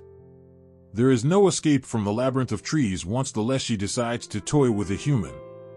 Some say he takes the form of an old man, hunched and covered in moss, his face hidden beneath the shadow of his hood. Others claim he appears as a towering figure, taller than the trees themselves, his eyes glowing like lanterns in the night. The leshy's connection to the forest is profound. He is not merely a spirit that watches from afar, he is part of the forest's very being. His form changes with the seasons. In the spring, he is a figure of renewal, a force of life that breathes through the woods, waking the trees from their slumber. In the summer, he is a shadow among shadows, watching over the vibrant growth of the forest, making sure no harm comes to it. In the autumn, he is the keeper of harvest, ensuring that the cycle of life continues, while in the winter, he becomes a silent, ever-watchful presence. The snow falls gently around him, and the cold of the land does not affect him, he is one with it. There are warnings of what happens when the leshy grows angry. He is not quick to anger, but when he is wronged, his fury is terrible. In his rage, the leshy can cause the forest to turn against those who disturb it. He can cause trees to bend and crush, to snare travelers in endless thickets, and to send them tumbling into icy waters. The leshy's anger is not the kind of fury born from hatred, it is the cold, relentless wrath of nature itself, a force that cannot be bargained with. Yet, there is something more to the leshy. Beneath his fierce exterior lies a deep and quiet sorrow. He is not just a protector, but a keeper of memories, of ancient wisdom that humans no longer seek. The leshy watches as humans enter the woods, and he is filled with an ancient sadness. For what is the forest but a place forgotten by time, a world unto itself? Yet those who venture into it bring with them a disconnect, a loss of understanding, a disconnection from nature. The leshy longs for a time when humanity knew the forest as it once was, a place of reverence, not of fear or exploitation. It is said that on quiet nights, when the stars are clear and the world is still, the leshy walks among the trees, longing for those ancient days. He is no mere spirit, he is the heart of the forest, and the forest mourns with him. The creatures that roam the woods know this sorrow too. The wolves, the deer, the foxes, they all share in the pain of a world that has slowly forgotten its roots. Some travelers claim to have heard the leshy's voice in the wind, a soft, pleading whisper carried through the rustling of the leaves. The voice is not loud, not commanding, but gentle, almost like a sigh. Remember us, it seems to say. Remember the forest. And yet, the leshy is not a spirit to be feared alone. There is a strange pull that comes with his presence, something that tugs at the soul of those who hear his call. The forest, the Leshy, they are both alive, and there is a part of every traveler who feels the weight of the land's ancient heartbeat. Some say that if you listen closely, if you open your heart, the Leshy will share his wisdom with you.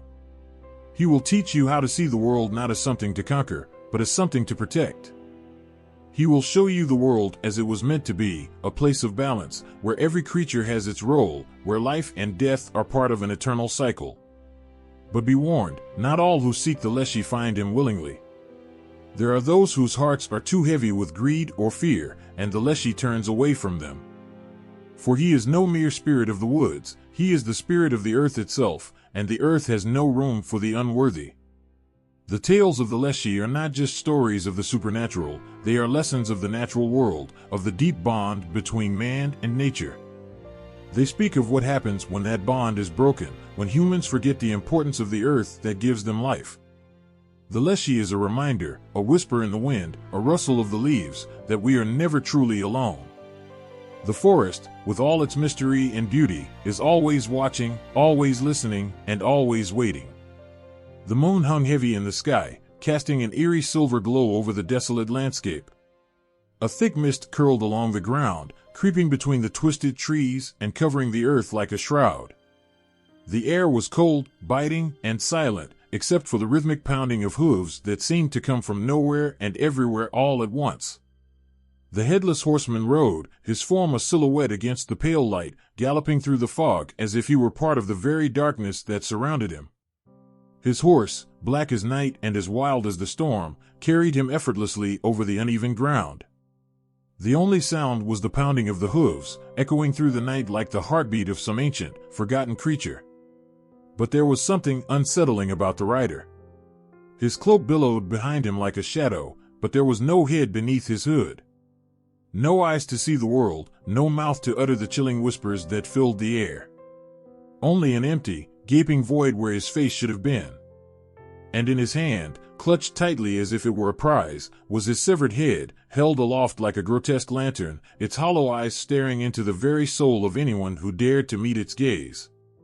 This was no mere ghost, no passing specter. The headless horseman was a harbinger of death, a creature bound to the land by ancient curses and forgotten blood. And those who crossed his path were never seen again. His tale, woven into the fabric of both ancient and modern lore, spoke of loss, vengeance, and the inevitable pull of fate. Those who were unfortunate enough to encounter the headless horseman spoke of a chilling presence, a cold wind that swept through the trees just before the sound of hooves could be heard. The very earth seemed to tremble beneath the beast's heavy stride, as if the land itself recognized the rider's malevolent power. In the darkened corners of the forest, where the mist refused to lift, the horseman would appear, a figure of terror, a warning that death was close, too close for comfort. There were those who claimed to have seen him in the dead of night, riding at impossible speeds, his horse's hooves striking sparks from the ground as it tore through the earth. His journey was never a calm one. It was filled with rage, a relentless pursuit of vengeance that could not be stopped. His head, clutched in his hand, was a constant reminder of the pain that had forged his curse. It was said to be the very symbol of his wrath, an unholy reminder of a life taken, a soul stolen, and a curse that would never be lifted. Some whispered that the horseman was not merely a spirit of vengeance, but a manifestation of a curse passed down through generations, an unyielding punishment for an ancient crime. Others believed that the rider had been a warrior in life, someone who had fallen in battle, only to be condemned to an eternity of hunting the living for the wrongs he had committed.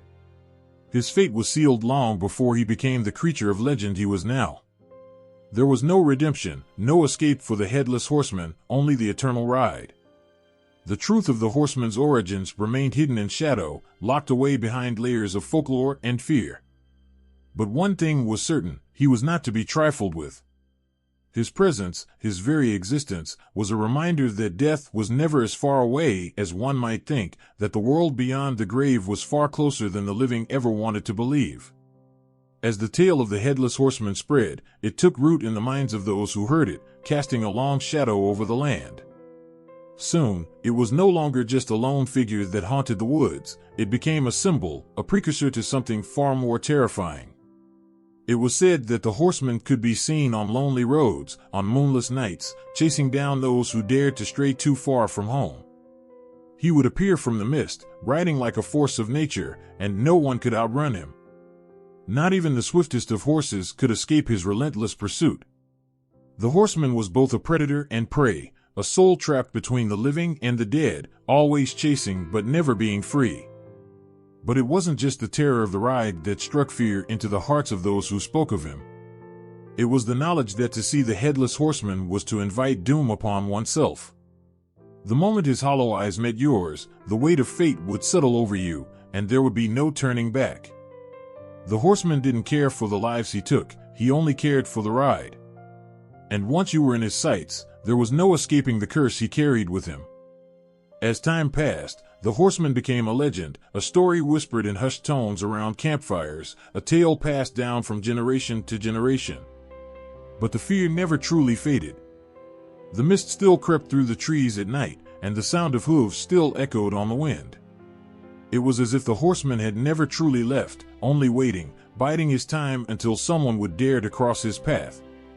Some say that even in the modern world, the headless horseman has not disappeared. He still rides through the fog, still hunts the lost and the guilty. And those who believe in the legend know that they can never fully escape his gaze, for it lingers long after the horse's hooves have faded into the distance. The air felt heavier that evening, thick with the kind of quiet that only exists when something is terribly wrong. It started with a whisper, a murmur at the edge of the village, a sudden, chilling rumor that a child had gone missing. It wasn't the first time, no, the children had always wandered off before, but this time, something about it was different. They said it wasn't just the woods that had taken him. They said something else had come for him in the night. Something much darker, much older, something that had been hiding in the shadows of the forest for longer than anyone could remember. The mother knew, even before she saw it with her own eyes. She had been warned, though the warnings had been dismissed by others as superstition. The village had grown skeptical over the years, too modern for old tales of fae and curses. But the woman's heart knew that the glimmer in her child's eyes had faded too quickly, the spark that once shone with the innocence of youth now dull and empty. And that was the moment she knew, the changeling had come. It wasn't just that her son was gone, it was the thing that replaced him. It was too calm, too quiet, too still. The child that sat in the corner of the room, rocking back and forth, didn't speak like her son had. His voice was softer, almost hollow. His eyes, wide and unblinking, seemed to peer through her, never really seeing her. The changeling wasn't like other children. There was something wrong about the way it moved, about the way it smiled too perfectly. It never cried, never showed the hunger or fear that a real child would. And when it looked at her, there was no recognition in its eyes, only a coldness that made her skin prickle with a nameless dread. It wasn't her son. In the oldest parts of the forest, there were stories of the fae, the ancient, mischievous beings who lived in the spaces between worlds. They had long been known to steal away children, leaving behind their own kind in place of them, creatures that could mimic the appearance of a child but were hollow at their core. It was said that the fae, for all their beauty and allure, had hearts as cold as stone, and they sought the warmth of human souls to fill the emptiness inside them. The changeling phenomenon was not just a tale of missing children, but a twisted, cruel game the fae played with the living. Parents would return to find their child gone, only to discover an imposter sitting in their place, no longer the laughing, playing child they knew but a strange, silent being that offered nothing but an unsettling presence. The changeling would pretend to be the child, but it was always wrong, never quite right. It didn't laugh the same, didn't cry when it should. It was as if something had been stolen and only a shell remained. The villagers had long believed that the fae didn't take the children for mere mischief. No, the fae needed their youth, their vitality, to survive. And in exchange, they left behind their changelings, empty creatures that would eventually fade, leaving nothing but memories of a child that had once been. And those who suspected their child had been swapped were left with nothing but heartache and guilt, for how could anyone prove such an impossible thing? Who could believe that something as fantastical as fae magic could be true? The mother's heart ached as she watched the changeling mimic her son's favorite games, playing alone with an empty smile on its face, pretending to enjoy things that once made her son laugh. And yet, something inside her knew that the real child was out there, somewhere. Maybe, just maybe, the Fae hadn't taken him far. Perhaps there was a chance, a flicker of hope, that she could find him again. But how could she reach him? How could she ever bring him back? She couldn't bear to look at the changeling any longer. Its presence was too overwhelming, too suffocating. It was as if the air around it grew colder with every passing moment. It was wearing her son's skin, but it wasn't him. And the longer she waited, the more she felt the emptiness inside the creature growing, like a void that threatened to swallow everything around it. In the dead of night, the mother crept into the forest, guided by the ancient wisdom that had been passed down through generations. She had heard the whispers of the old ways, the old magic that could help return her child. She had to find him, to rescue him from whatever twisted magic the Fae had woven. She had to reach the place where the veil between worlds was thin, the place where the changelings were said to be born. The moon was full, casting an eerie glow over the path as she stumbled through the woods, every step feeling like it might be her last. There was no telling what she might find out there, no telling whether the Fae would show themselves to her or leave her to wander aimlessly in the dark. But she had to try. Her heart told her that there was still a chance, just a glimmer of light in the overwhelming darkness. And then, as if summoned by her very thoughts, the changeling appeared before her, standing in the clearing like an apparition. Its face was as cold as the night itself, eyes blank and unblinking, yet somehow they seemed to see everything. The creature tilted its head, a faint smile curling at the edges of its lips. It knew her fear. It thrived on it. For a moment, the mother hesitated, her heart torn between the love she had for her son and the fear she felt for what this creature had become. But then she remembered. She remembered the laughter, the warmth, the joy that her son had brought into her life. And in that moment, she knew what she had to do. With one final, desperate cry, she reached out, her hands trembling as she reached for the changeling's heart, hoping that somewhere beneath the cold, empty shell, her son was still there. The night was still, unnaturally quiet, as if the world itself was holding its breath. The wind had stopped, the leaves hung motionless on the trees, and the moon was hidden behind a thick veil of clouds. For a moment, it seemed like the earth had forgotten how to breathe. And then, from the distance, came the sound, a high-pitched, wailing cry that sliced through the silence like a blade. It was not the cry of any living thing.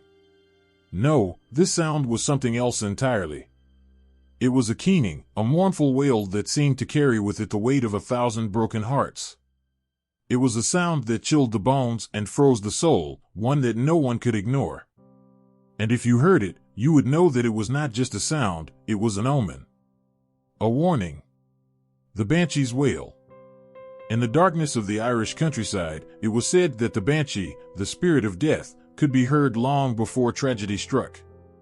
Her cry was not a mere noise, but a herald, a harbinger of what was to come. It echoed through the valleys, reverberating off the hills, until it reached the ears of those who were about to face loss.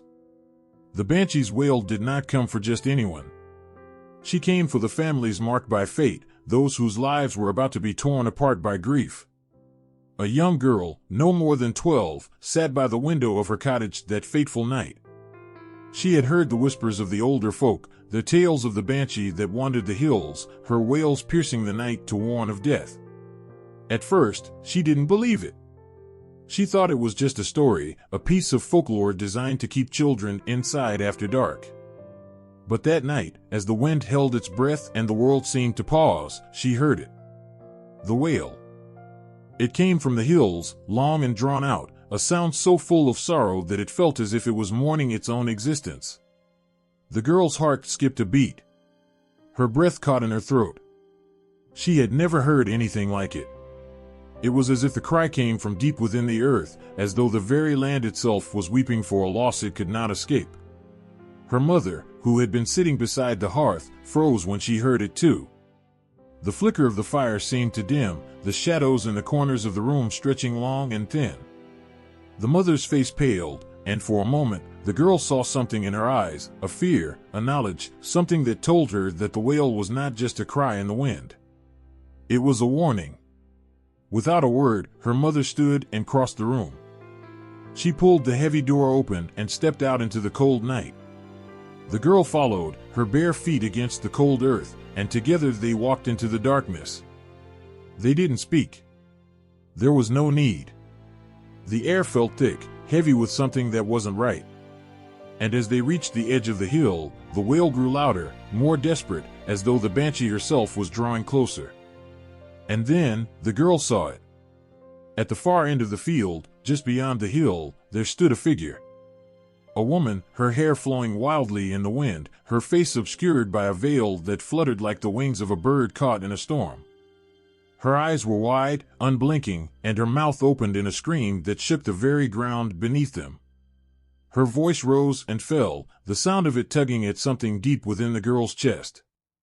Her mother clutched her hand tightly, pulling her back toward the safety of their cottage. But even as they turned to leave, the girl felt something else, an undeniable sense of dread that seemed to wrap itself around her heart. She had heard the wail, but now she understood.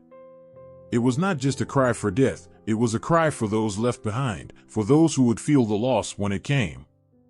And the next morning, the village was shaken. News spread quickly that a beloved elder had passed in the night, a sudden, tragic death that left the community reeling. It wasn't just the death that stung, but the certainty that the banshee's wail had been a true warning, a reminder that nothing was ever certain, that the moment you thought you were safe, tragedy could strike.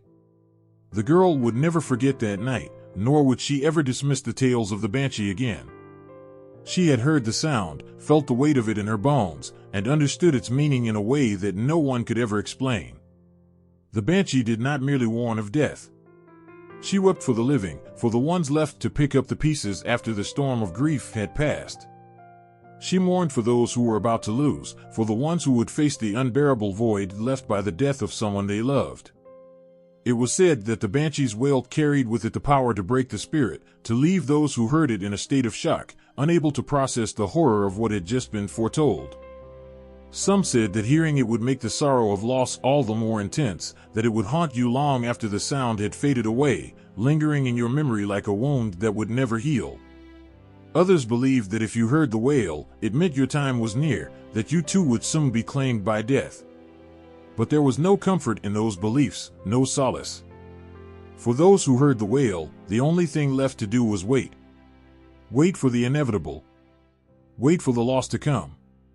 And when it did, they would understand, the banshee was not a creature of malice, but of mourning, a spirit bound to the world of the living and the dead.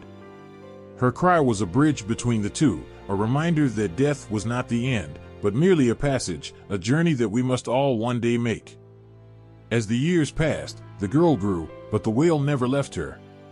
It echoed in her dreams, a haunting lullaby that reminded her of the night she stood in the cold wind, watching as the banshee's cry filled the world with sorrow. And when, years later, her own time came to an end, she wondered if she, too, would be greeted by the wail, the mournful cry that had once warned her of the loss to come. It was a night like any other, dark, cold, and quiet, with only the soft rustle of leaves drifting in the wind. But then, a sound pierced the silence. Low at first, a soft growl, a rumble that seemed to shake the very earth. It came from the distance, beyond the hills where the shadows grew long. Slowly, the growl grew louder, more distinct. It was not the sound of any animal the villagers had ever heard before. This was a sound that made your skin crawl, a growl that vibrated deep in your chest, as if something was approaching from another world. The hound's eyes, glowing red in the darkness, cut through the night like a flash of lightning. No ordinary dog, this creature was a phantom, a beast born from the underworld itself. Its massive form was barely visible in the moonlight, just the outline of a hulking shape with sharp teeth and burning eyes. It moved like a shadow, swift and silent, but its presence was undeniable. The air felt colder as it drew near, a chill that crept under the skin and lodged itself in your bones. And then, just as quickly as it appeared, the hound vanished back into the dark hills, leaving only the echo of its growl behind. For the villagers, that night would never be forgotten. They spoke of the phantom hound for generations, each telling adding its own fear to the growing legend. No one knew for sure where it came from or why it appeared when it did. Some said it was a guardian of the underworld, a beast sent to keep watch over the souls of the departed. Others believed it was a harbinger of doom, a sign that death was near and no one could escape its grasp. Those who had seen it up close, really seen it, were never the same. Their eyes would widen in terror at the mere mention of the hound, and they would speak in whispers, afraid to disturb the fragile peace that hung over their lives. Some claimed the hound had followed them, that they felt its presence even in the light of day, its shadow creeping over their shoulder, always just behind them, always waiting. But it wasn't just the phantom hound that haunted the villagers. There were the hellhounds, creatures of fire and fury, born of the underworld itself. They came when the veil between the living and the dead grew thin, and their howls were heard from the depths of hell. Their eyes burned with an unholy light, and their bodies were wreathed in flames, their paws leaving scorch marks on the earth as they moved. It was said that the hellhounds could be heard before they were seen, their howls rising from the depths of the earth, a sound that sent shivers through the bravest of men. When they appeared, it was never a good sign. The hellhounds came to claim souls, to take them to the afterlife, whether the soul was ready or not. Some believed that if you heard their howls in the night, you were marked, chosen by fate to walk with them into the afterlife. Others thought the hellhounds were sent to punish the wicked, to drag them into the depths of hell for their sins. One man, a young farmer named Tomas, had always been skeptical of the tales. He had heard the stories from his childhood, tales of phantom hounds and hellhounds, but he had never believed. Until one night, when he was walking home after a long day's work, and he heard it. The low growl. The rumble that shook the earth. At first, he thought it was just his imagination. The night was dark, and the wind howled through the trees, making strange sounds that could play tricks on the mind. But then, he heard it again, a growl, closer this time, deeper, louder. His heart pounded in his chest as he looked around, but there was nothing to see. The road was empty, the fields barren. But the growl, it was real. The hairs on the back of his neck stood on end as he began to walk faster, hoping to outrun whatever it was that followed him. And then, out of the darkness, it appeared. The hound. Its eyes burned like coals in the night, its massive form like a shadow moving across the road. Tomas froze, his breath caught in his throat. The creature's eyes locked onto his, and for a moment, Tomas thought he might faint from the sheer terror that flooded his veins. The hound's growl reverberated through his chest, sending a shock of cold terror into his bones. Tomas could feel the weight of its gaze, like a physical force pressing down on him, suffocating him. He tried to move, but his feet felt like lead, stuck in place as the hound slowly approached, its fiery eyes never leaving his. In that moment, Tomas understood. He understood why the villagers spoke of the hounds with such fear, why they believed they were the guardians of the underworld or the bringers of doom. He understood that the hounds were not just creatures of flesh and blood. They were something more. They were the embodiment of death itself, and they came when the time was right to claim the soul. But as Tomas stood frozen, paralyzed by fear, something unexpected happened. The hound's growl softened. Its eyes, once burning with fury, began to fade, the fire in them dimming as it lowered its massive head. Tomas took a tentative step back, and the creature stepped back with him, its eyes still watching, but not with the same burning intensity. It was as if the hound knew. It was as if it understood that Tomas was not yet ready. Perhaps the hound was a protector, after all, not just a bringer of doom. Maybe it had been sent to warn him, to show him the power that lay just beyond the veil of the living. With one final growl, the hound turned and vanished into the night, leaving Tomas standing alone in the quiet darkness.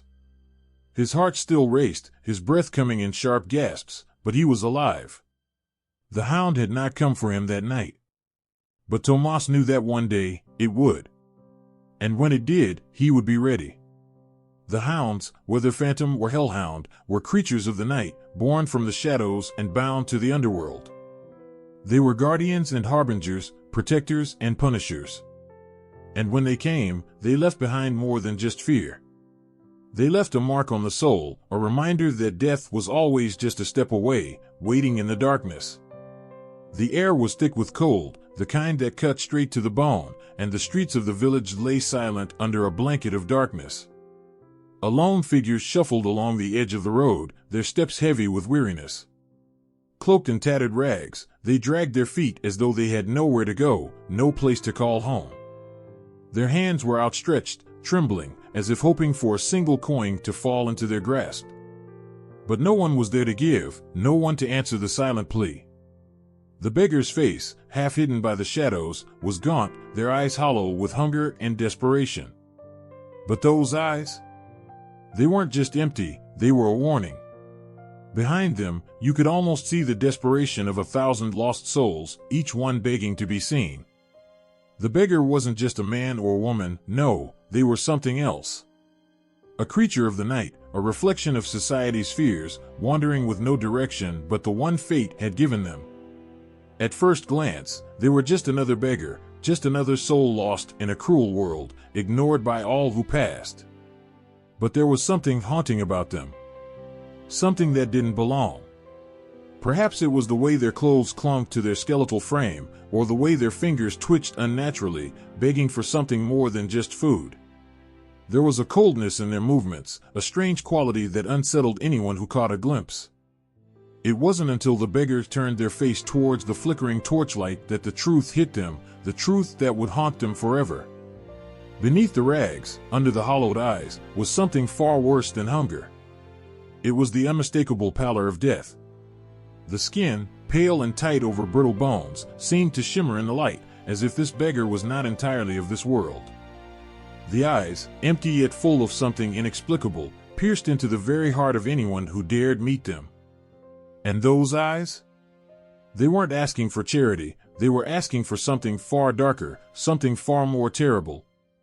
But when the beggar opened their mouth, it wasn't just a plea for food that escaped their lips. It was a sound, a rasping, scraping noise, that was more than just words. It was the sound of hunger, of loneliness, of despair. It was the cry of someone who had been forgotten, someone who had wandered too long in the dark corners of society, until they had become something monstrous, something to be feared. The beggar was no longer a person, they were a wandering spirit, a shadow of what once was, trapped in a world that had abandoned them. In villages, stories spread quickly, and it didn't take long for the tales of the monstrous beggars to evolve. They were no longer just poor souls fallen on hard times, they were the very embodiment of society's deepest fears. These wandering spirits, these beggars, were no longer seen as people who needed help. They had become symbols of neglect, of the ways in which society discarded those who no longer served its purpose.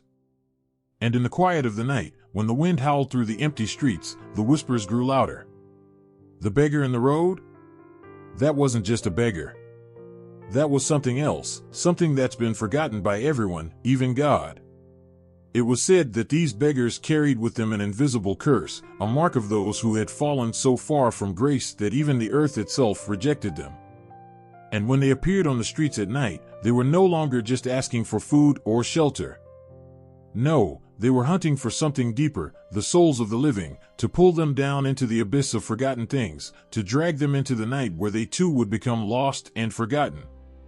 People would talk about the beggar's strange behavior, the unsettling way they seemed to drift in and out of the shadows. Some said that once a beggar fixed their eyes on you, you could never escape their gaze, that it followed you, haunted you in your dreams, and pulled at your very soul. The unlucky ones, those who had been foolish enough to give them a coin, would speak of waking up in the dead of night, drenched in sweat, feeling the weight of the beggar's gaze even when they were far away. But it wasn't just the beggar's physical form that made them so terrifying. It was the idea that they represented something worse. In every tattered cloak, in every dirty, outstretched hand, there was a reflection of society's darkest truth, that those who were abandoned by the world became something otherworldly, monstrous. The beggar was a reminder of the frailty of humanity, the way in which the world could turn its back on the most vulnerable and leave them to rot in the corners of forgotten streets. And then there was the fear that at any moment, any one of us could become that beggar. One moment, we were part of the world, and the next, we were discarded, left to wander with no purpose, no home, and no hope. It was the fear of losing everything, our dignity, our humanity, until we too became like those wandering spirits, begging for something that would never come.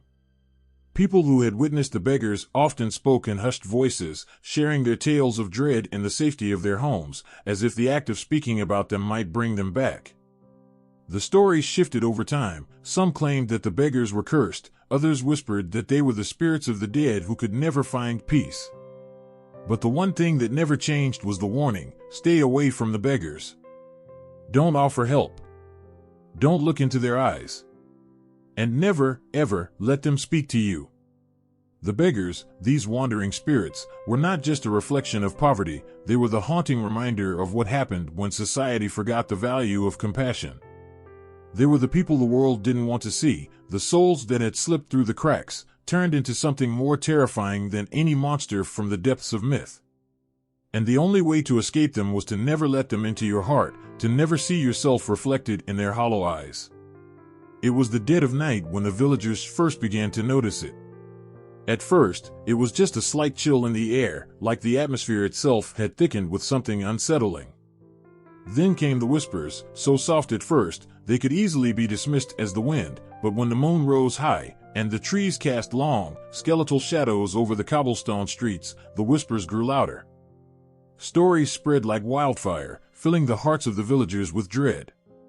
Someone, or something, was walking among them in the dark. They spoke of pale faces peering through windows, of figures slipping from shadow to shadow, moving with an unnatural grace. But what truly chilled the blood were the eyes. There were whispers that if you looked too long, if you dared meet their gaze, your own soul would freeze, paralyzed by terror. And worse still, there were those who never came back, vanished without a trace, leaving behind only the smell of death and the taste of fear. The rumors painted a terrifying image: blood-drinking creatures, twisted, dark souls that could walk the earth like men.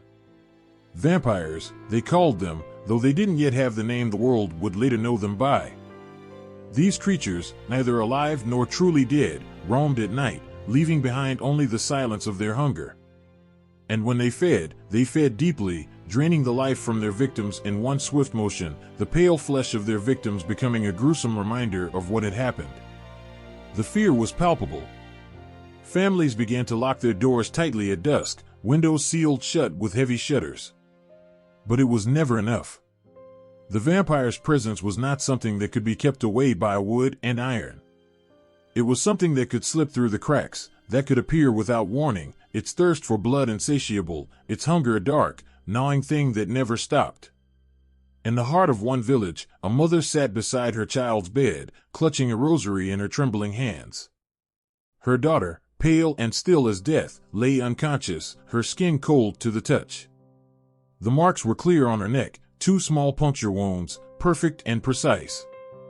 The mother could hear the whispers, she could hear the voices in the village, the fears that her daughter had been claimed, taken by the creature that haunted their darkest dreams. They said that once a vampire drank from you, once it took your blood, it didn't stop there. The life force of the victim remained in the vampire's grasp, but so too did a piece of the soul. It was a slow, terrible process, one that turned those who survived into something like the monster who had taken them. Soon enough, the village would have another monster to fear. They would have another soul wandering the woods at night, seeking out the warmth of the living, feeding on the very life that had been stolen from them. No one knew how it began. Some said it was a curse, a punishment for sins long forgotten. Others believed it was the wrath of the gods, sent to punish those who had strayed too far from the light. Some even whispered that vampires were once men and women who had traded their humanity for eternal life, damned to walk the earth in search of blood until the end of time. The truth was, no one truly knew. All they knew was that the creatures were real, and they were not to be trifled with. The vampire was not just a monster, it was a symbol of something deeper, something darker. It was the embodiment of death and hunger, a reminder that no one was truly safe, not even in their own homes. And for those who fell prey to the vampire's thirst, there was no escaping it. The bite was only the beginning. The true horror came after, when the victim's blood was drained, their body left behind like a husk, and the creatures they had once been returned, twisted, and changed. Perhaps the most terrifying aspect of the vampire, though, was the way it crept into your life before you even realized what was happening. It was the quiet knock on the door in the dead of night, the shadow that passed by your window when you thought you were alone, the cold breeze that ran across your neck. It was the feeling that something was wrong, something was watching you, even when you weren't sure what it was. But the most terrifying thing of all was the thought that, at any moment, you could become the monster. The village stories weren't just about the victims. They were about the inevitable, about how the vampire's curse would spread, how it would turn the living into the dead, and how it would infect even the most innocent. One day, the child who had been bitten would wake up with the same hunger, the same cold thirst that their attacker had known. They would become the next predator, the next monster, and the world would become just a little darker, a little colder. And so, the village lived in fear. They spoke in hushed tones about the creatures of the night, about the vampires that walked in the shadows, always on the hunt for their next victim. They would never speak of it aloud, never let their fear show too much. For if they did, if they let the terror seep into their hearts, they knew it would become real.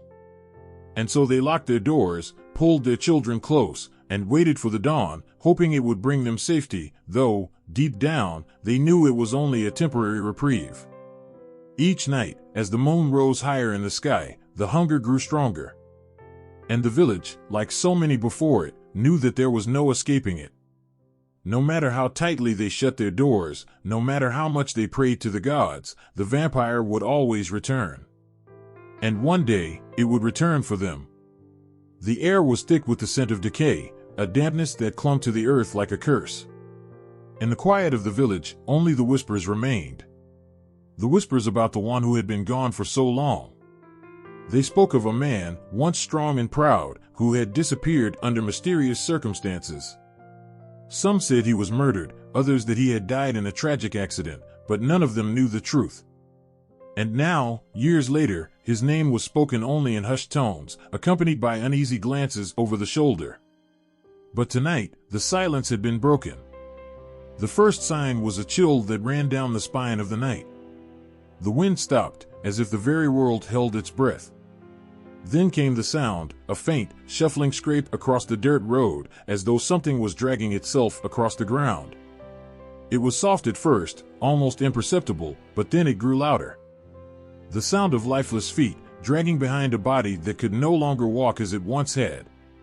The villagers, huddled behind their doors, dared not make a sound. They had heard the stories, the tales of the revenant, an undead creature, risen from the grave with unfinished business. A body, no longer just a body, but something much worse. Something filled with vengeance. They had known it was coming. They had always known. It had been a mistake, a small, seemingly insignificant mistake, but to the revenant, it was everything. His life had been taken, his blood spilled, his body discarded like waste. But the pain, the betrayal, lingered in the marrow of his bones.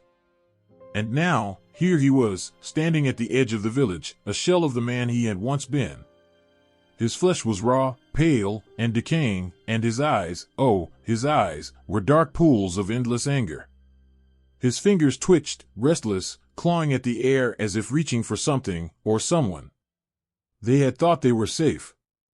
After years of living in peace, they thought they could forget the past, but the revenant had come to remind them. He had come to make them feel this pain, to make them remember what they had done. The vengeance he sought was not just for himself. No, it was for the injustice he had suffered and the lives that had been lost because of it. He was not just a man. He was a symbol, a warning. The villagers were not foolish. They knew that in death, the revenant had become something more. No longer human, but a force of nature, a restless spirit that could not be silenced. They had heard of those who returned from the grave, their bodies stitched together by the cruel hands of fate. These creatures were not the mindless zombies of children's stories. No, the revenant had purpose. He had intent. And his mind was as sharp as ever, filled with rage that burned hotter than any fire. They had thought they could bury their sins, but the revenant had returned to make them face the consequences. In the distance, the church bell tolled, signaling the hour of midnight. The sound echoed through the village, but it was drowned out by the heavy footsteps that were now unmistakable, closing in. A knock came at the door of the tavern. It was slow at first, then louder, more urgent, as if the revenant was impatient. The tavern keeper, pale as death itself, froze in place, his breath hitching in his throat. He knew. He had seen it in the old man's eyes, those same eyes that had haunted his dreams for years. The door creaked open, and there he stood, tall, hollow-eyed, a man who was no longer a man at all. The revenant. His once broad shoulders sagged beneath the weight of death. His skin hung loosely, barely clinging to the bones beneath. But his gaze was still sharp, still full of the rage that had driven him to this fate. "You," he rasped, his voice a hollow whisper, like the sound of wind scraping through a dry field. The tavern keeper's heart slammed in his chest as he recognized the voice, despite its new, twisted timbre. The revenant took a step forward, his gaze not leaving the man. "You did this," he hissed, his fingers outstretched, grasping for something, anything, to pull his tormentor close. The tavern keeper couldn't breathe. He could feel the coldness of the revenant's presence wrap around him like a vice. His body trembled, and his knees threatened to give way beneath him. The revenant was here, standing in front of him, and there was nothing he could do to escape the consequences of his actions. The past, with all its mistakes and forgotten sins, had come rushing back to claim him. And then, just as suddenly, the revenant stopped. He tilted his head, eyes narrowing, as if sensing something more, something deeper. He could feel the cries of all those who had been wronged echo in the very bones of his existence. The pain, the injustice, it burned in his chest like a fire that could not be quenched. But in that moment, the revenant knew something more, something that no one else could understand. There was no satisfaction in vengeance. No peace in taking the life of those who had wronged him. All he had left now was an endless emptiness. A cycle that could never be broken. The revenant turned, his steps slow and heavy, dragging behind him the weight of all the years he had been buried. And yet, even as he retreated into the shadows, there was no peace for him. No release from the pain that had driven him to this point. For the revenant, there was only the truth of his existence, a restless corpse, bound forever to the earth he had once walked upon. A man denied his justice, cursed to return again and again, as long as the wrongs of the past remained unavenged. The villagers would never forget the revenant. They would never forget the way he had looked at them, eyes burning with a hunger that was not just for flesh, but for the souls of those who had taken him from the world of the living. And in their hearts, they would know the truth, they had never truly escaped him. He would always return, walking among them like a shadow, until the day his vengeance was fulfilled. Until the day the restless corpse could finally rest. The bones were scattered across the floor, cracked and brittle from the weight of centuries, each one telling a story. Some were whole, their contours smooth and lifelike, while others had been broken, their pieces scattered like forgotten promises. The bones whispered of lives long past, of faces that had once smiled, hands that had once held love. Now, they were nothing but remnants of a time lost in the shadows. The bones, they said, were the last part of a person to leave this world. And as they danced, they brought with them the shadows of death. The music was faint, the soft twang of strings pulling at the edge of one's consciousness. It grew louder, louder still, until it filled the room. It was the eerie melody of the dance of death, and the floor was alive with the skeletal figures of those who had gone before. With each twist and turn, they moved in time with the rhythm of the music, their bony feet tapping against the cold stone, as if to remind the living of their fate. Each step was a solemn reminder that death did not care for wealth, status, or title. It came for everyone. Their eyes, hollow and dark, stared out from beneath tattered hoods, unblinking. Their hands, long and bony, reached out to pull another victim into the dance. Each figure was once a person, someone who had lived, loved, and lost. Now, they were nothing more than shells, a part of a timeless dance that never ceased. The air was thick with the scent of dust and decay, the cold stone walls echoing the mournful notes of the melody that had no end. No one knew how it began. Perhaps it had always been this way, a timeless procession of the dead who returned to remind the living of their mortality. Some said it was a curse, a punishment for sins committed in life. Others believed it was a warning, a reminder that no one was safe from the inevitability of death. It didn't matter. The truth was that death would come, whether it was welcomed or feared, whether it was prepared for or dreaded. And once it came, it would dance with the living until they, too, became part of the procession. The shadows in the corners of the room grew longer as the dance continued, the flickering light of the candle casting strange shapes on the walls. The figures danced without words, their bodies moving with a grace that belied their skeletal frames. Their bones creaked and groaned, a symphony of sound that made the living recoil in fear. But the dance was not a mournful one, it was not a slow and solemn procession. No, it was lively, full of energy, as if the dead had found freedom in the rhythm of their steps. The villagers would speak of it in whispers, of the night when the dead rose from their graves, not to haunt, but to dance. The sky had been black, the moon hidden behind thick clouds, as if it, too, had been afraid to look upon the scene. And in the center of it all, the figures moved, their bones clicking and snapping, the sound filling the air like a storm. They were a part of the earth now, their mortal bodies gone, but their spirits still tied to the land.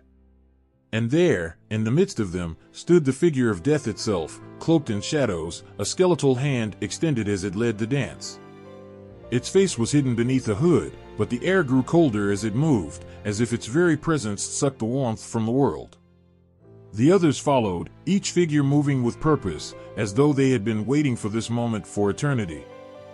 The dance of death was not a moment of sorrow or regret. It was a celebration of the inevitability of what awaited them all. The figures were the ghosts of the past, each one representing a different life that had been taken, a different story left unfinished. Some were kings, their crowns long gone, their royal robes reduced to rags. Others were peasants, their hands calloused from work, their bodies broken from hardship. There were women, men, children, each one now reduced to the same fate, each one now united in the same dance. In the end, they were all the same, bound together by the same inevitable fate. The villagers who had witnessed it said that the dance never ceased. It was as if time itself had stopped, as if the clock had struck midnight and the world was trapped in a moment that could never end. And then, as suddenly as it had begun, the music faded, the skeletons came to a halt, and the figures disappeared into the shadows once more, leaving only the faint scent of decay behind them. The village was left in stunned silence, as though they had just woken from a nightmare they could not remember. But the memory lingered. The sound of the clicking bones, the hollow eyes of the figures, and the eerie music that echoed through the night, it would not leave them. The villagers, in the days that followed, would sit by their fires, their faces pale, their hands trembling.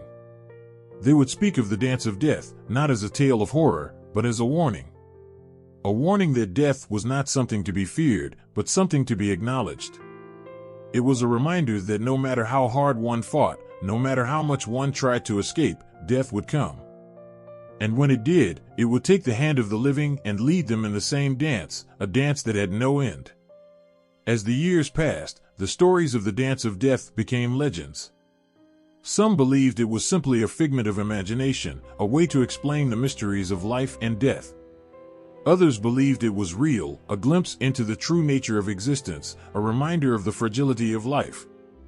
And somewhere, in the darkest corners of the earth, the bones still danced, clicking and snapping in time with the wind, a ghostly reminder that death was not something to be feared, but something to be accepted.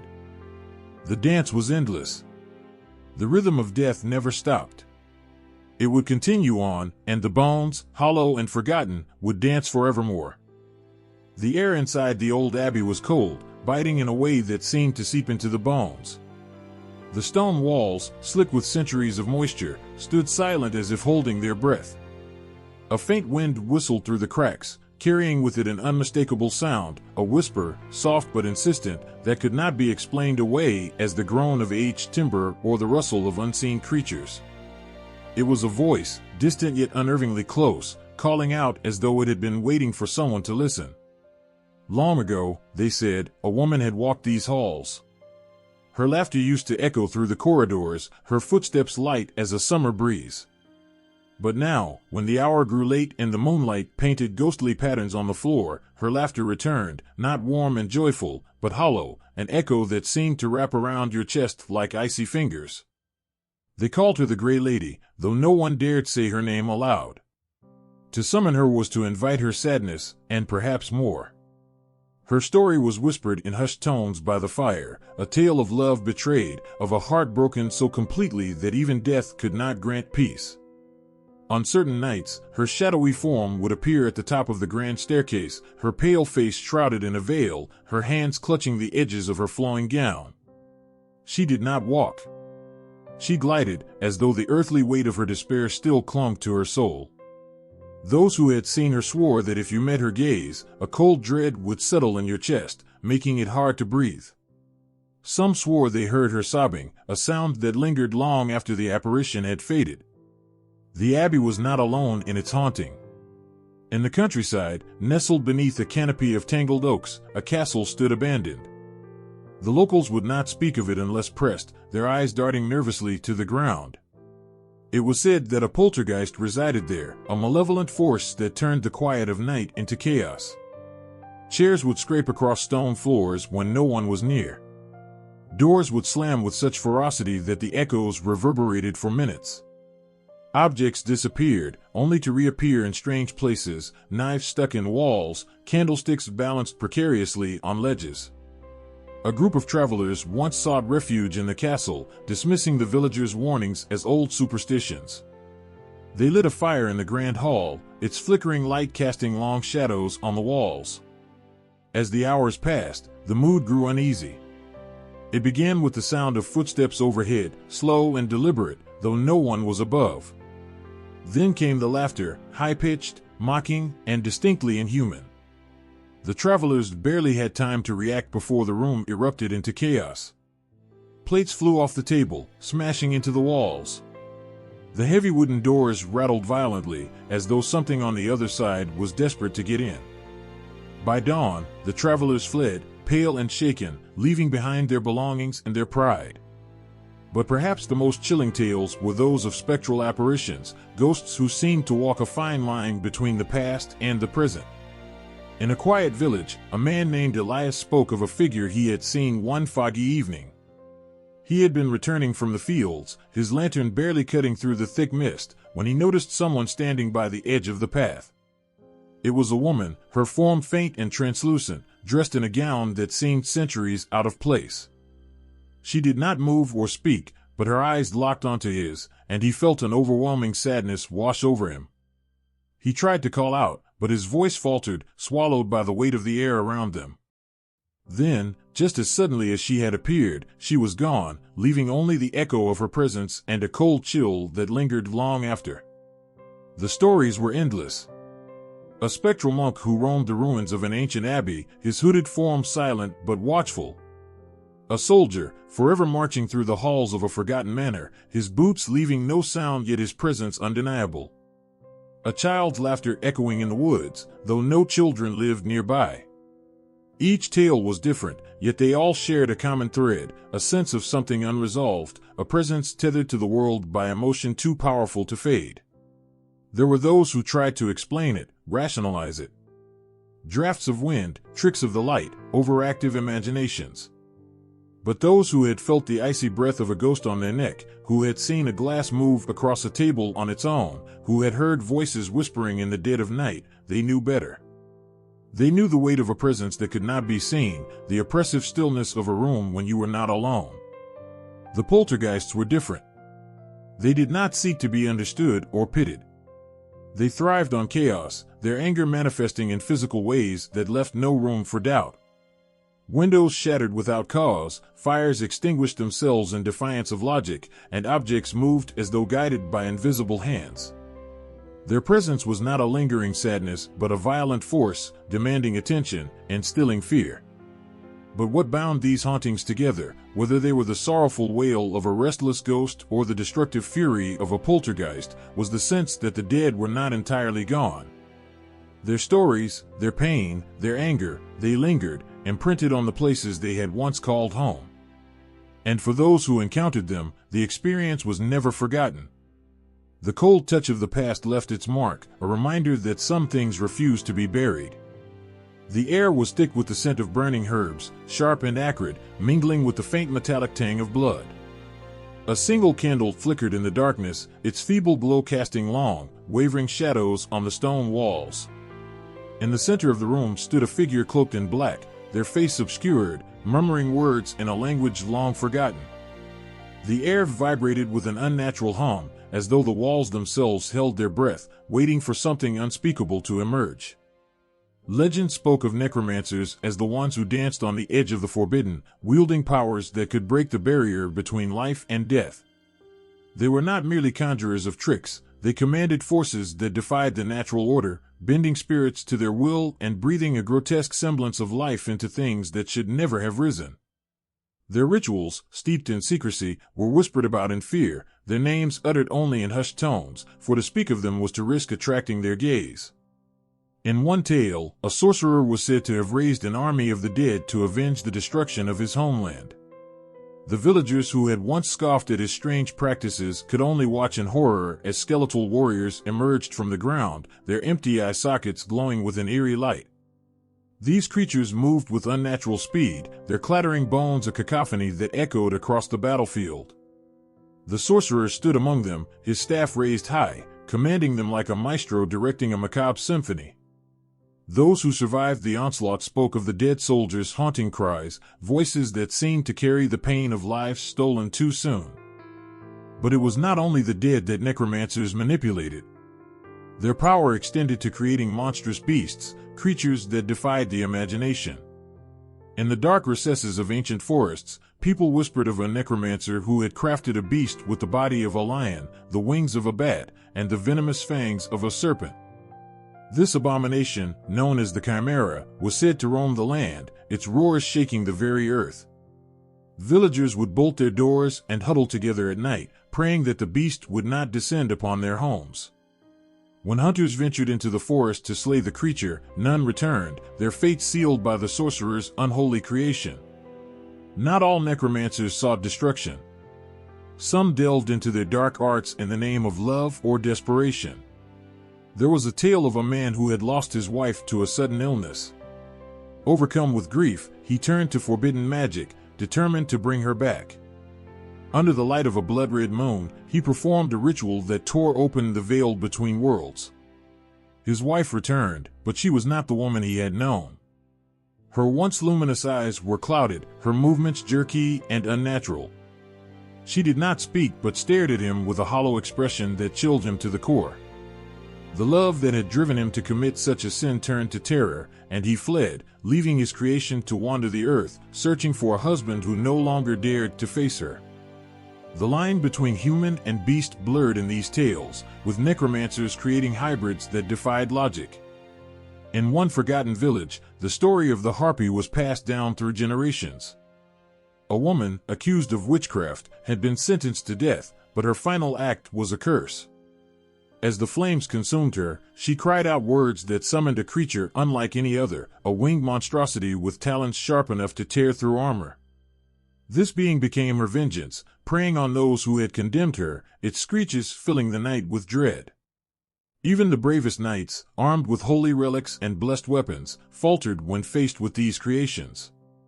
In one account, a knight named Alaric was tasked with slaying a dragon said to have been conjured by a powerful necromancer. The dragon was no ordinary beast, its scales shimmered with an otherworldly glow, and its breath carried not fire but a noxious mist that withered everything it touched. Alaric, undeterred, charged into battle, but as he raised his sword, the dragon's glowing eyes fixed on him, and he froze. It was said that in those eyes, he saw his own death reflected, a vision so vivid it robbed him of his courage. The dragon roared, and the ground shook as it unleashed its fury. By dawn, all that remained of Alaric was his scorched armor, a testament to the necromancer's unyielding power. Some stories spoke of necromancers whose creations turned against them. One such tale involved a sorcerer who had sought to craft the perfect guardian, a towering golem of clay and stone imbued with life through forbidden spells. The golem was a marvel of strength and obedience, crushing any who threatened its master. But over time, the sorcerer's control began to wane. The golem, once a servant, grew resentful of its unnatural existence. One night, it turned on its creator, crushing him beneath its massive fists before wandering into the wilderness, leaving a trail of destruction in its wake. In every story, the monsters created by necromancers were not mere aberrations, they were reflections of the sorcerer's desires, fears, and hubris. They carried the weight of the emotions that had given them life, whether it was love twisted into obsession, anger forged into vengeance, or despair shaped into something monstrous. These creatures were not just born of magic but of the deepest, darkest corners of the human soul. Even now, when such tales are spoken of, there is a pause, a silence that lingers as if the air itself is listening. For though these stories may seem like relics of a bygone age, there is an unease that remains. The thought that somewhere, in the shadowy corners of the world, someone might still be calling forth things that should never be awakened. And that these beings, born of forbidden power and boundless emotion, might still walk among us, unseen but not unfelt. The church bells tolled at midnight, their mournful echo swallowed by the dense, moonless night. A shadow moved in the village square, low and sinuous, eyes glowing red like smoldering embers. It was no wolf, though its shape suggested one. Its breath came in ragged bursts, each exhalation a cloud of sulfuric smoke. The villagers whispered of a pact long forgotten, a bargain struck in desperation, and a price that was now being paid in terror. In Christian folklore, creatures born of darkness were said to serve a single master, the devil himself. These beasts, neither fully of this world nor entirely apart from it, carried the mark of their infernal creator. Their claws tore not just flesh but faith, their howls reverberating like a mockery of prayer, echoing into the hearts of those who dared to hope for salvation. To hear them in the night was to feel the weight of sin and despair settle coldly over your soul. The black dog was one such terror, a spectral hound said to roam desolate moors and lonely crossroads. Its eyes glowed with an unnatural light, piercing through the thickest fog to lock onto its prey. Travelers caught in its gaze spoke of a suffocating dread, a sense that time itself had stopped. Some claimed the beast was an omen of death, a harbinger sent to collect souls for its master. Others believed it was punishment incarnate, loosed upon those who had strayed too far from the righteous path. Whatever its purpose, the black dog left no footprints and no survivors to contradict its legend. Another tale spoke of the cockatrice, a monstrous creature with the body of a serpent and the head of a rooster, its gaze as deadly as the serpent's venom. Created in the bowels of hell, the cockatrice was said to be birthed from a rotting egg laid by a cockerel and hatched by a serpent. Wherever it roamed, fields withered, and streams ran dry, as though the very earth recoiled from its presence. Farmers who dared to cross its path found themselves rooted in place, their bodies turning to stone as the creature's fiery eyes bore into theirs. Not all of the devil's beasts were monstrous in form. The stories warned of creatures so beguiling that their beauty was a snare. The succubus and incubus, demonic beings of exquisite allure, would visit the unwary in their dreams, offering pleasures so intoxicating that even the devout could not resist. But their touch was poison, and their love a curse. Those who succumbed to their embrace wasted away, their bodies hollowed by an unspeakable longing that could never be fulfilled. These demons did not just take, they corrupted, turning the purest heart into a vessel of sin. Perhaps the most terrifying of all was the beast of Gavaudan, a creature that defied description. Some said it was a wolf, others a lion, but those who had seen it and lived swore it was neither. Its fur was matted with the blood of its victims, and its maw dripped with a hunger that could never be sated.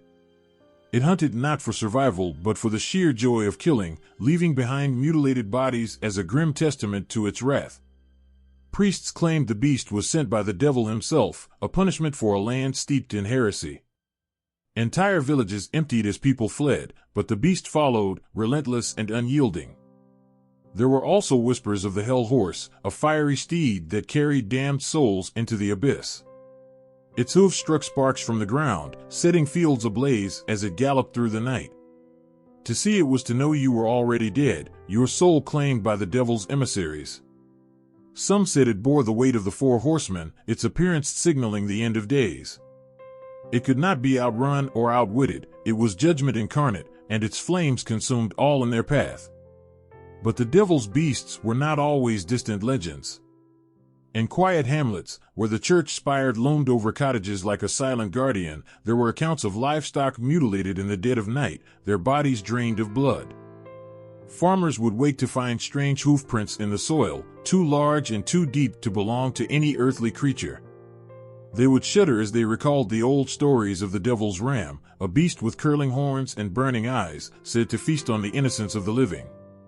It was a creature summoned by witches in the dead of night, a sign that the devil's hand was near. Children's rhymes carried echoes of these fears, warning them not to stray into the woods or linger by the river after dark. One such rhyme spoke of the red rooster, a bird that appeared at dawn to call the devil's beasts to their master's side. Its cry was said to shatter glass and curdle milk, a harbinger of chaos and destruction. To hear its crow was to know you had been marked, and no amount of prayer could save you. Even the skies were not safe from the devil's beasts. The wyvern, a winged serpent with talons like scythes, was said to patrol the heavens, its screeches filling the air with a sound that froze the blood. Its breath was a storm of fire and ash, raining down destruction on those below. The wyvern was not a mindless predator, it was a creature of cunning, luring its victims with false signs of hope before striking.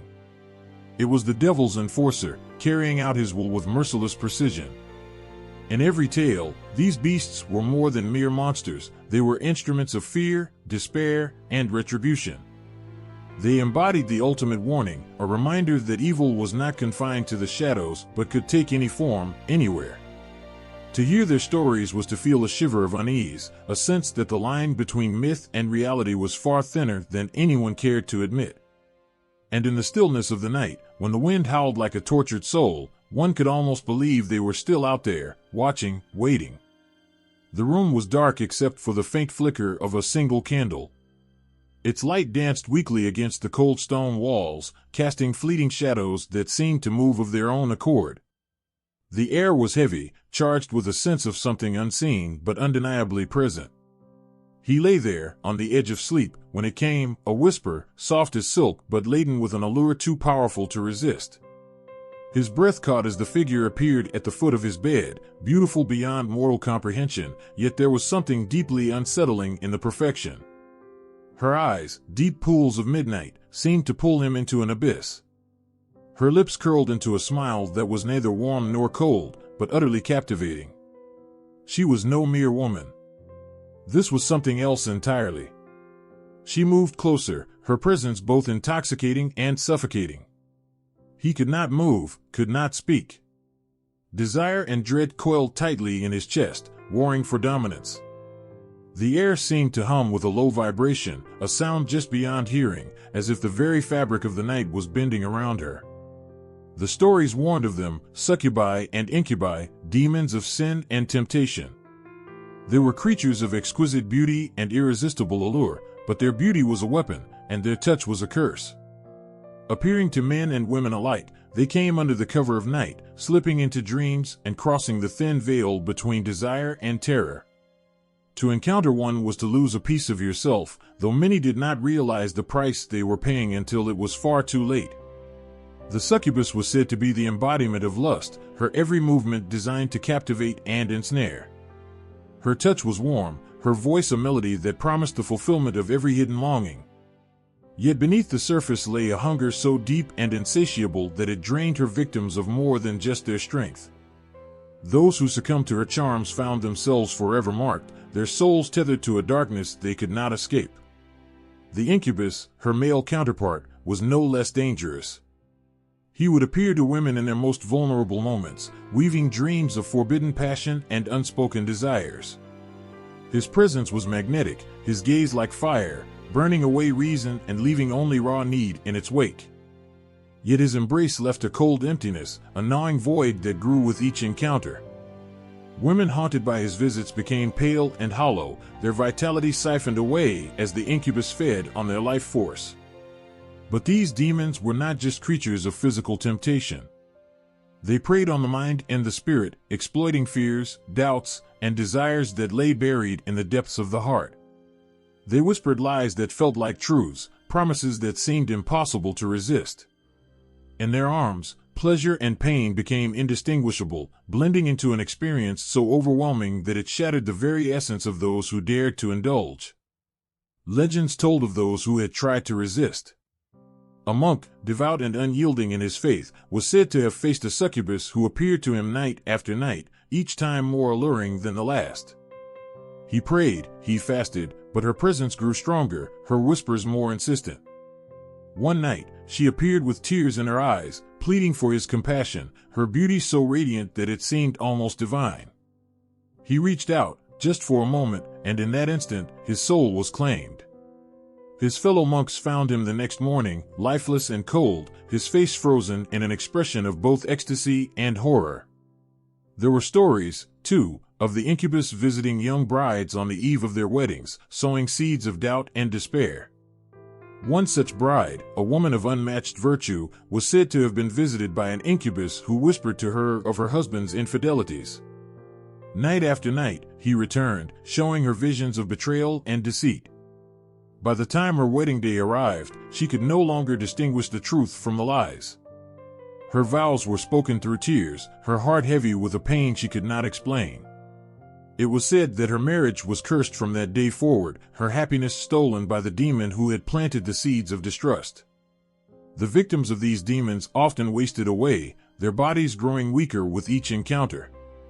They would speak of dreams that felt more real than waking life, of a presence that lingered long after the night had passed.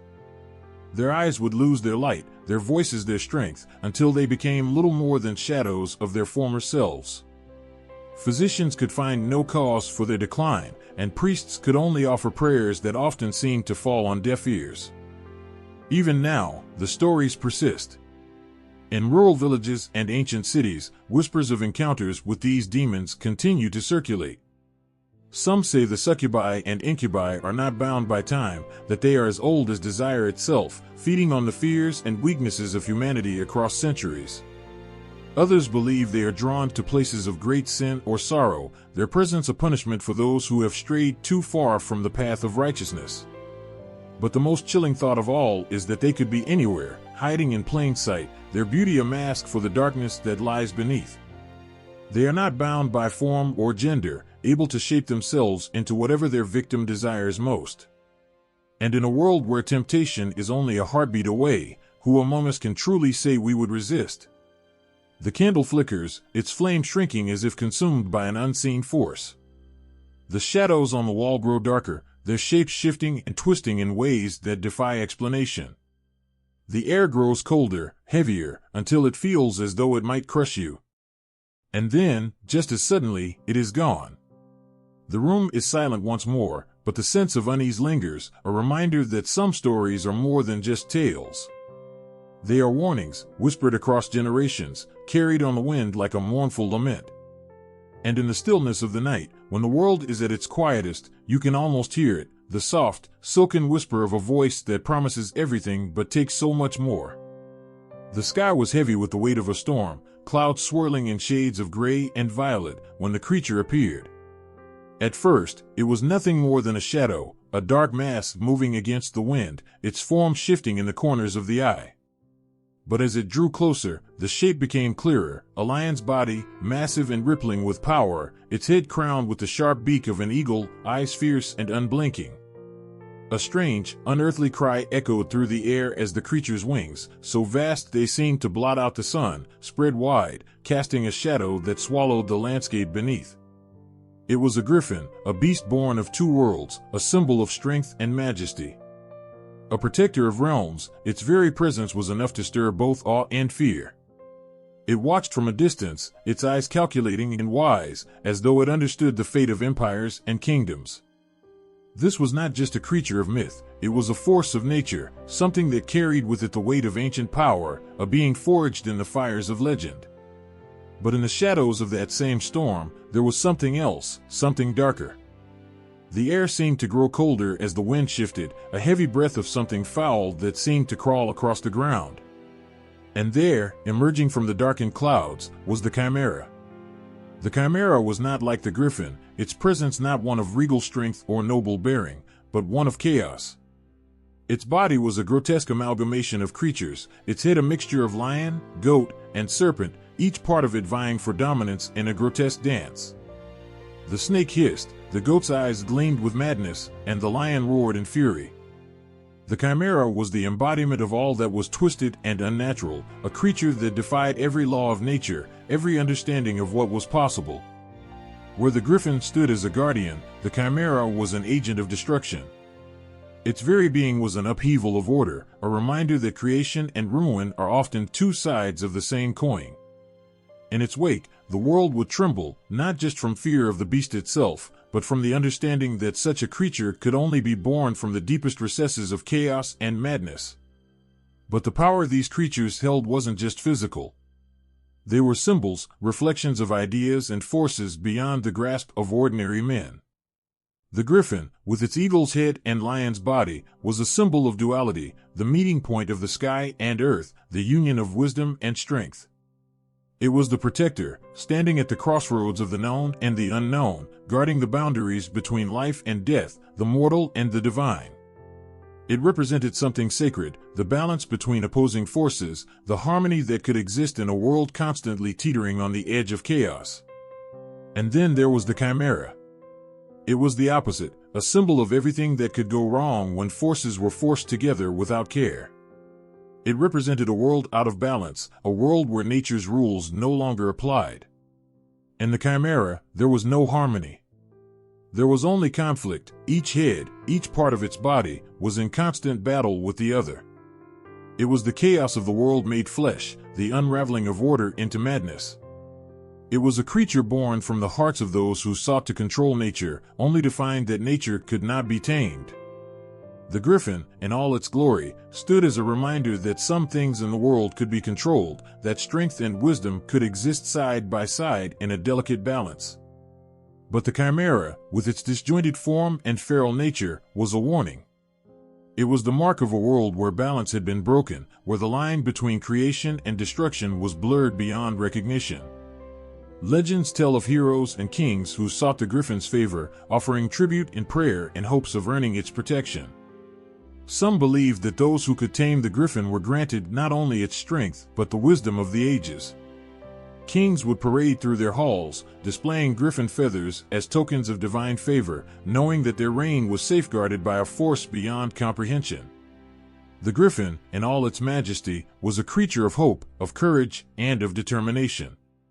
It whispered to them of the power of unity, of the strength found in unity of purpose. But the Chimera, too, had its place in the world of myths. It was not often seen by kings or heroes, but its influence was just as strong. It was the creature that haunted the dreams of the greedy and the power-hungry, the reminder that sometimes, when you push too far, the consequences are too great to bear. Those who sought to harness the power of the Chimera often found themselves broken, their empires toppled, their lives consumed by the very chaos they had sought to control.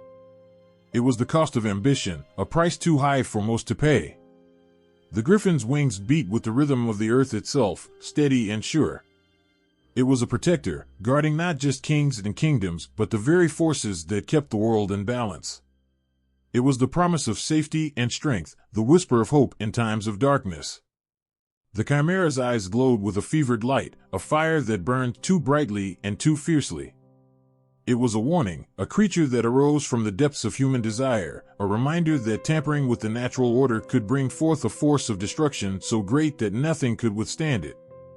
It was the embodiment of chaos, a beast that consumed all that it touched.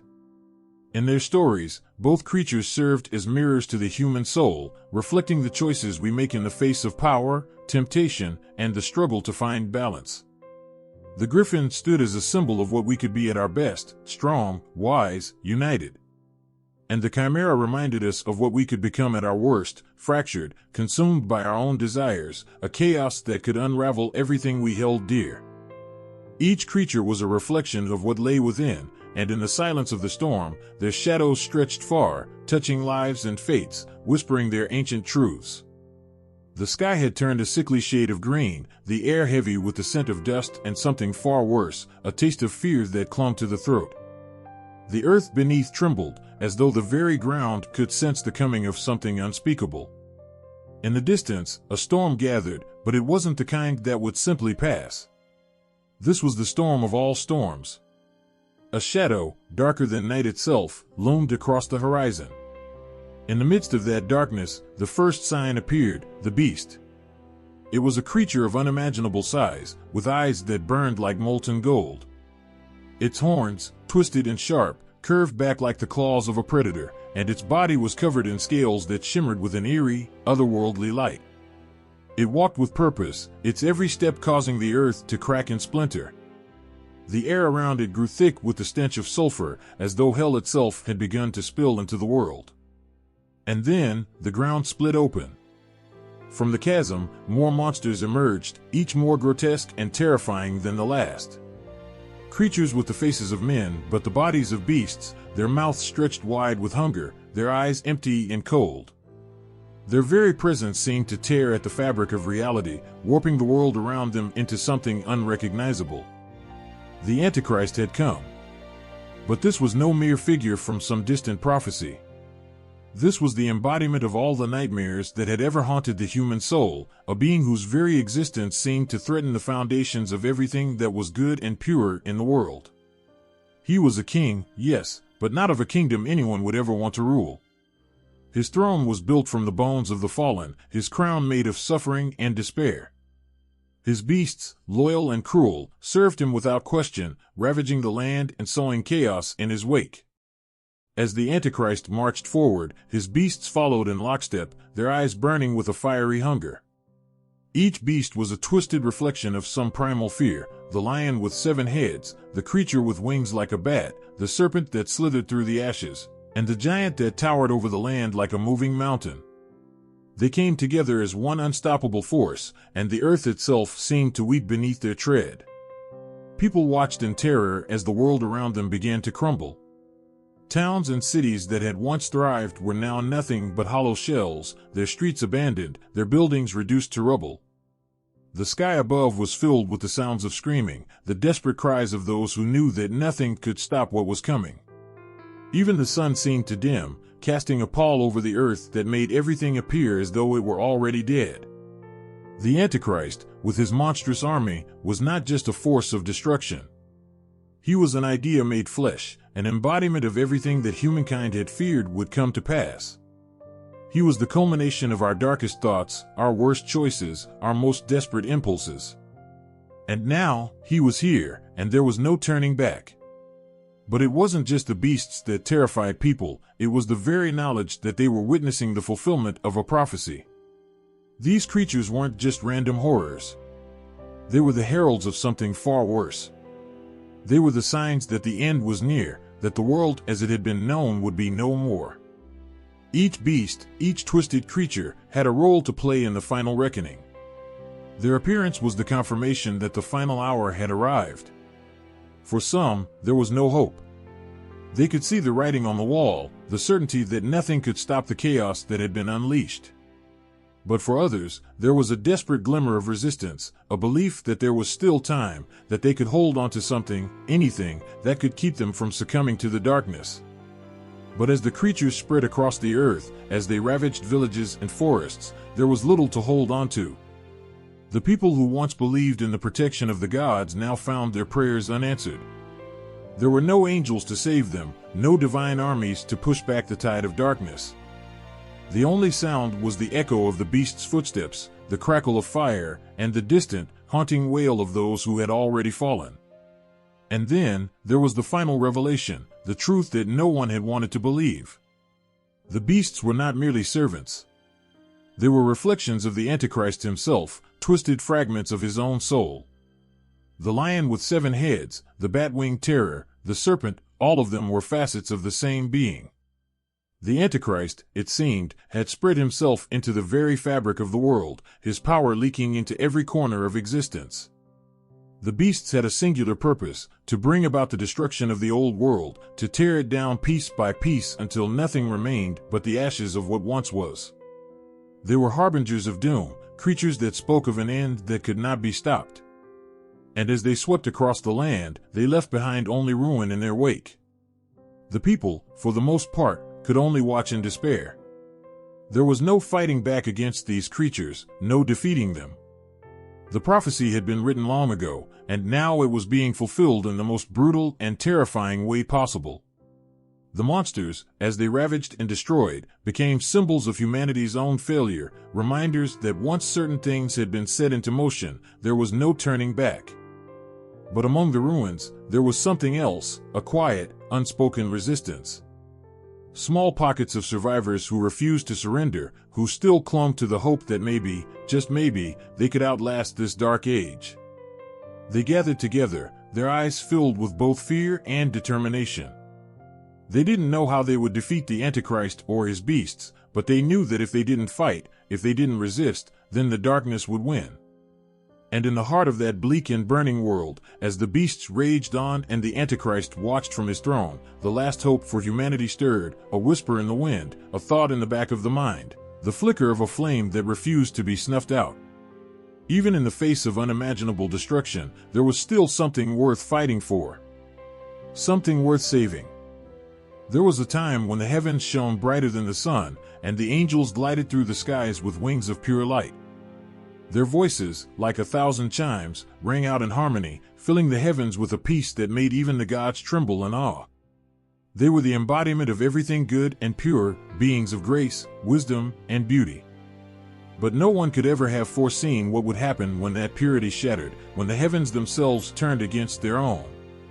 The first sign came quietly, a whisper on the wind, a flicker of doubt in the hearts of those who had once been closest to God.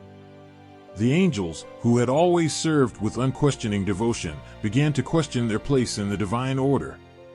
It started with small, fleeting thoughts, a yearning for something more, something greater than servitude. But those thoughts quickly grew darker, twisting into something dangerous, something that could never be undone. And so, the fall began. One by one, the angels that had once shone with an otherworldly light began to fall from grace. Their wings, once pure and white, blackened and frayed, the feathers burning as they plummeted from the heavens. Their once radiant faces became twisted in agony and fury, their eyes burning with the heat of betrayal. They landed not on the earth, but in the desolate wasteland between heaven and hell, where the light could no longer reach them, and the darkness claimed them as its own. They were no longer the beautiful, serene beings that had sung praises to the divine. Now, they were something else. Something monstrous. The transformation was slow at first, like the creeping of a disease. The angels' bodies contorted, their wings became jagged, their faces hardened with fury. Their once soothing voices became harsh and guttural, their once perfect forms warped into grotesque shapes. Some grew claws that could tear through stone, others sprouted horns, their beauty lost forever to the corruption of their hearts. What had once been serene was now wild, unpredictable, and dangerous. The angels had become the fallen, and they were no longer the messengers of peace, they were harbingers of destruction. As the first of the fallen began to gather in the shadows, they could feel the weight of their actions pressing down upon them. But it wasn't guilt that filled their hearts, it was rage. Rage at the God who had cast them aside. Rage at the world they had once served so selflessly. The earth, now a place of beauty and life, became their playground for suffering. They would make the world burn, and they would watch it all crumble beneath their feet. It was in these moments that the fallen became even more monstrous, their souls darkening until there was nothing left but the raw, burning desire for revenge. They were no longer angels, they had transcended that existence, becoming something far worse. They were like beasts now, wild and untamed, their once pure hearts hardened into stone. But there were those among the fallen who still remembered what they had been. Among the twisted beasts that roamed the earth, there were whispers of the angels they had once been. For just a moment, when the moon was high and the night was still, a flicker of light would pass through the darkness, the briefest reminder of the beauty that had once existed. In those fleeting moments, the fallen would stand still, as though remembering the way things used to be, before the hatred had consumed them. But such moments were few, and far between. Most of the fallen were beyond saving, lost forever to the monstrous transformation they had undergone. The earth, now stained with the blood of those who had fallen from grace, became a place where even the gods themselves feared to tread. It was no longer a land of peace, but of suffering, a realm where the cries of the innocent were drowned out by the laughter of those who reveled in destruction. It was in the darkest corners of the earth that the true horror of the fallen was revealed. They were not content to simply wreak havoc upon the land. No, their anger ran deeper than that. Their rage was aimed at the very foundation of existence, at the cosmic order that had once held everything together. The fallen sought to tear down the walls that separated heaven, earth, and hell, to bring chaos and darkness into every corner of the world. They gathered followers, twisted souls who had once been humans, seduced by the promises of power and immortality. They became the fallen's minions, the new monsters that roamed the earth, following their masters' every command. These creatures, once human, had been corrupted beyond recognition. Their bodies, like their souls, had been twisted into grotesque shapes, beasts that hunted without mercy, killing anyone who stood in their way. But it was not just the fallen who had become monstrous. There were those who had been touched by their darkness, their magic bleeding into the world around them. The once beautiful forests became forests of nightmares, where trees twisted into shapes that resembled faces, screaming in agony as they were consumed by the dark power that had been unleashed. The heavens themselves, once so full of life and beauty, now stood as a cold, unfeeling void. The celestial beings who had once watched over the earth had turned away, unable to look upon the horrors their creations had become. Even the light of the stars seemed to falter in the face of such overwhelming darkness.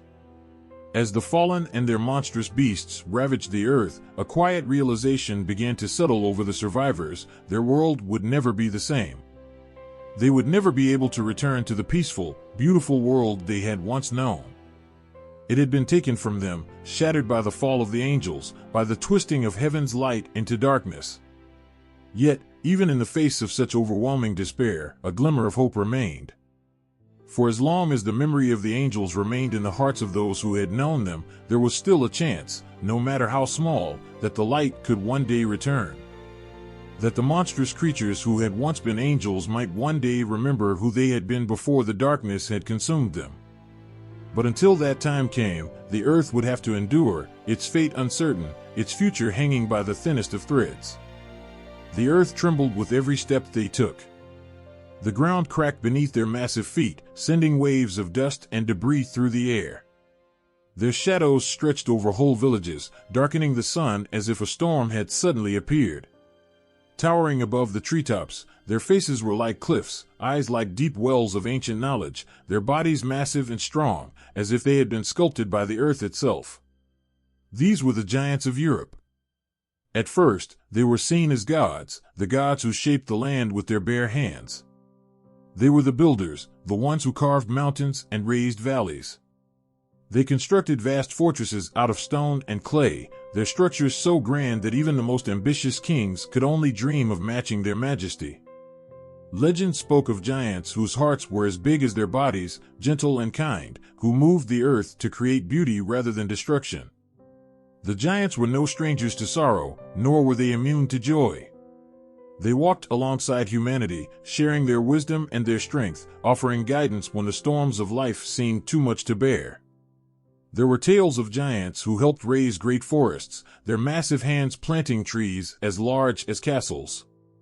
They worked side by side with the people, creating bridges and paths where none had existed before. In those early days, the giants were a source of inspiration. To gaze upon their mighty forms was to understand the power of creation, of growth, of harmony. It was as if the very earth had given them life, and in return, they nurtured it with everything they had. They were the protectors, the guardians of peace, and the builders of dreams. But something began to change. Slowly, as the years passed, the giants' once gentle nature shifted.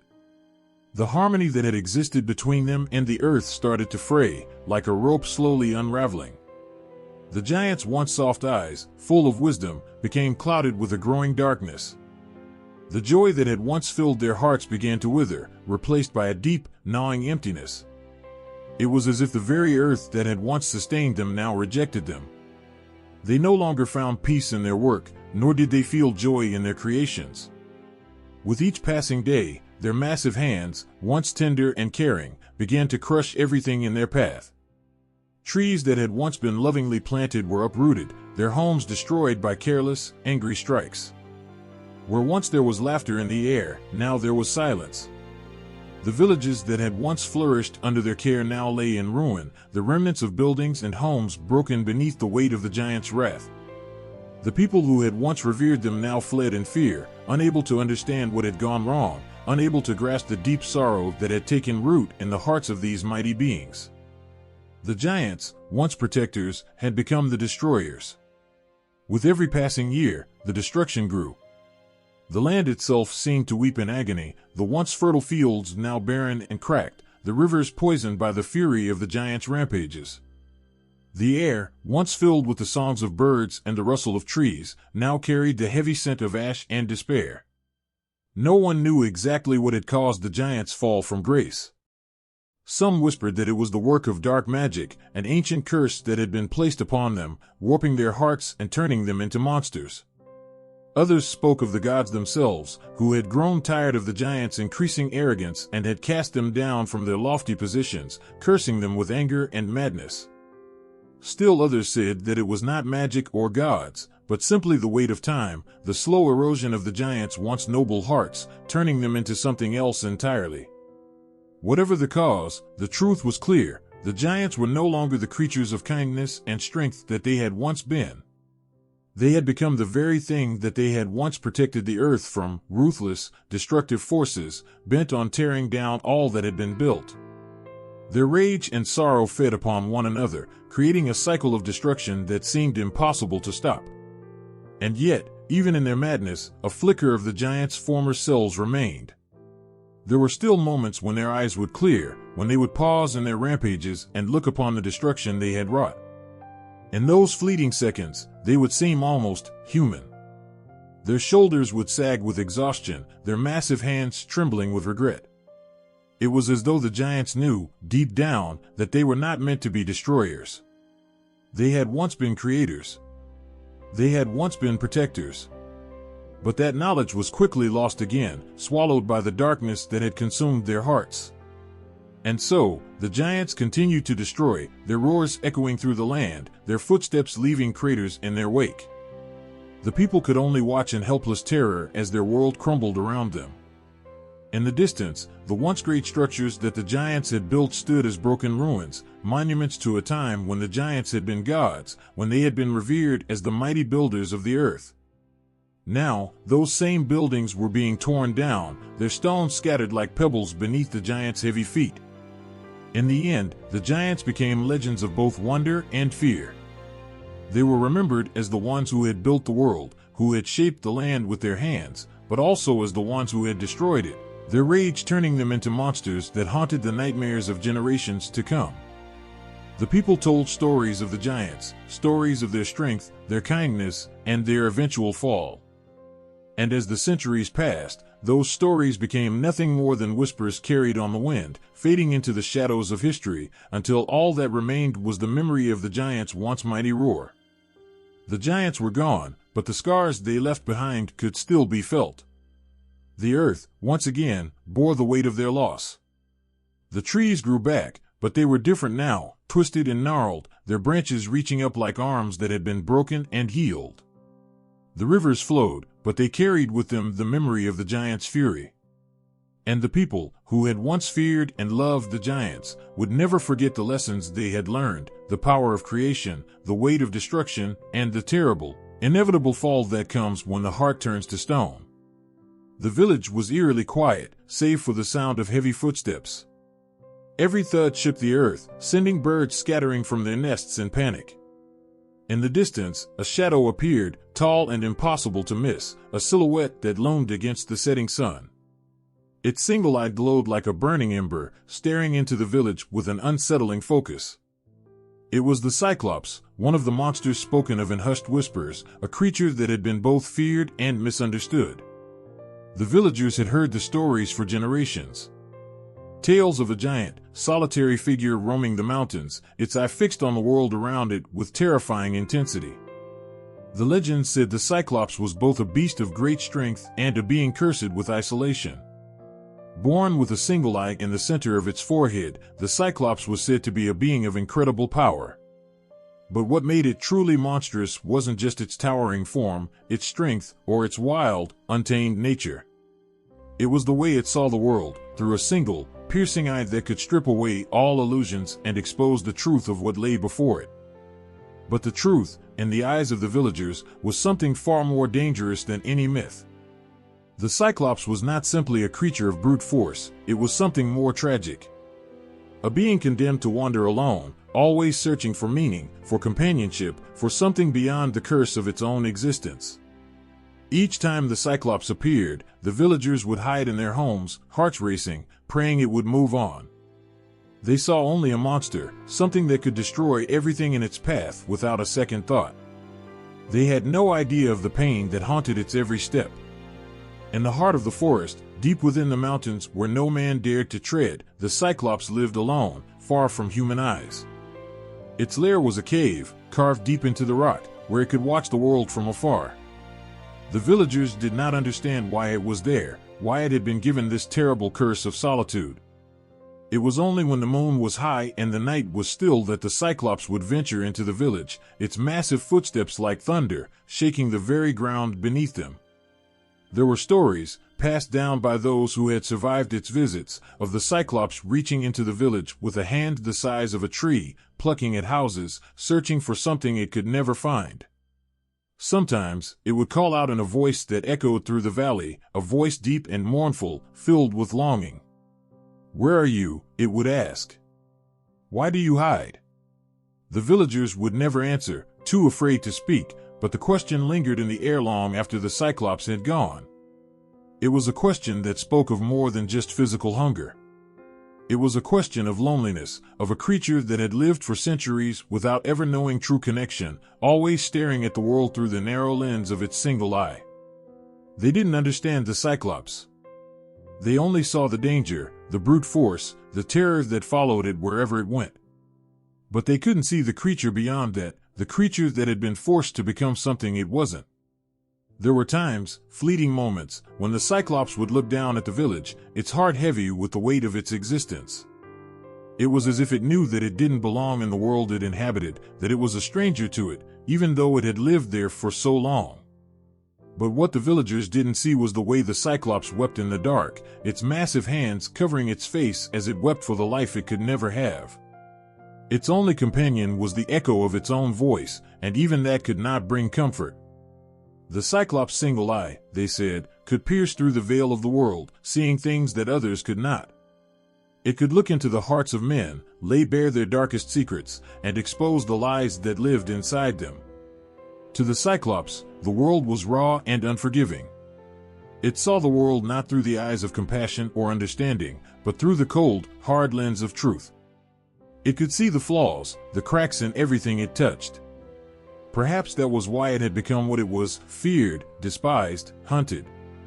Perhaps the world had turned against it because it was too pure in its vision, too honest in its gaze. Perhaps it was the curse of being able to see too much, to know too much, that had twisted it into something monstrous in the eyes of those who couldn't bear to face their own truths. And yet, in all its strength, all its fury, the Cyclops remained a figure of profound sadness. It had been cast out from the world it had once been a part of, cursed to walk alone through a land that would never accept it. No matter how hard it searched, it could not find peace. Its giant form could crush entire armies, yet it could not crush the ache in its heart, the gnawing emptiness that lived there. When the Cyclops would leave the village, retreating back to its lair, there was always a feeling of loss that followed it. The villagers would resume their lives, pretending they hadn't felt the fear, pretending they hadn't seen the sadness in the Cyclops' eyes. They couldn't understand it, couldn't see the sorrow that lurked beneath the monster's monstrous exterior. But those who had looked into its eye, who had felt the weight of its gaze upon them, knew the truth. They knew that the Cyclops was not just a creature of terror, but a tragic figure, a being doomed to forever wander, searching for something it could never find. In the end, the Cyclops was not remembered as a beast of brute force or a creature of destruction. It was remembered as a lonely figure, misunderstood and feared, forever searching for something more. A single eye that had once been a symbol of terrible power became a symbol of endless longing. And as time passed, the Cyclops became a legend, not of terror, but of the unspoken sorrow that lived in every creature cursed to live in the shadows, alone and unheard. The air was thick with anticipation as the rabbi's voice echoed softly through the darkened room, his words not meant for any ordinary prayer. The candles flickered, casting long shadows on the walls, their light trembling as though afraid of what was about to be brought into existence. The old, weathered clay lay on the floor before him, simple and unassuming. But as the rabbi whispered the ancient incantation, a quiet rumble filled the room. The ground beneath trembled, and the silent clay began to shift. It moved, slowly at first, growing, shaping itself, coming to life with each whispered syllable. And in the silence that followed, the creature stood. Towering and silent, with no soul, no heart. Its eyes were hollow, its face unreadable, but it had a purpose. It was the golem, a protector created by human hands. And yet, as it loomed over the rabbi, its form a patchwork of lifeless clay and dust, there was something tragic about it. Something so profoundly sorrowful that it was hard to shake the feeling that this creation, born from nothing, carried the weight of an unspeakable burden. The golem was born to protect, to defend its people from harm. Created from the earth, it had no will of its own. It was shaped by the rabbi's hands, brought to life by the power of words and rituals, and yet it was never truly alive. It was a thing of obedience, a creature formed not from blood, but from clay and the rabbi's deepest hope. And in its silent, heavy movements, the golem showed its purpose, to stand guard against the darkness that threatened to tear apart the world it was meant to protect. But as time went on, as the golem carried out its tasks, it grew increasingly restless. No one had ever intended for it to think, to feel, but in its quiet moments when no one was watching, it wondered. What did it mean to be alive? To serve without ever knowing why? Did it matter if it was only a creature of clay, or was there something more to its existence than simply carrying out orders? It was in the quiet moments, when the golem stood motionless in the corners of the room, that it began to question. How could it protect when it had no understanding of the world it was meant to save? How could it defend a people when it didn't even know who it truly was? The rabbi had created it with the best of intentions, but in doing so, had he also trapped it in a life it could never truly live? The questions lingered in the air, unanswered, like a distant whisper in the night. The golem's struggle was not one of violence. It never fought with the fury of a beast or the rage of a demon. Its battles were fought in silence, in the quiet frustration of not understanding the world it had been brought into. It was a protector without a purpose, a creation without a soul, and in its stillness, there was a tragedy that went unnoticed. It was a creature that could never escape the boundaries of its creation. One day, when the rabbi asked the golem to perform a task, something changed. It moved, yes, but it moved with an uncertainty, a hesitation that had not been there before. For the first time, the golem wondered whether it was capable of more than just being a tool. And that question, that flicker of doubt, was enough. It paused. For a brief moment, the world seemed to hold its breath. The golem, once a tool for good, had begun to realize that it was more than the clay it had been formed from. But in that realization came the fear that perhaps it was too much. It had been created to serve, to protect, but could it still follow the commands that had once been so clear? Would it ever find peace in a world where it was neither fully alive nor fully a thing of inanimate clay? As the golem began to grow in awareness, it also began to grow in power. Its hands, once strong and unfeeling, became capable of more than simple destruction. It could rebuild, restore what had been broken. It could heal as much as it could harm. But with this power came a responsibility that the golem was not prepared to face. How could it be both protector and destroyer? How could it be the instrument of life and death when it had never been allowed to choose?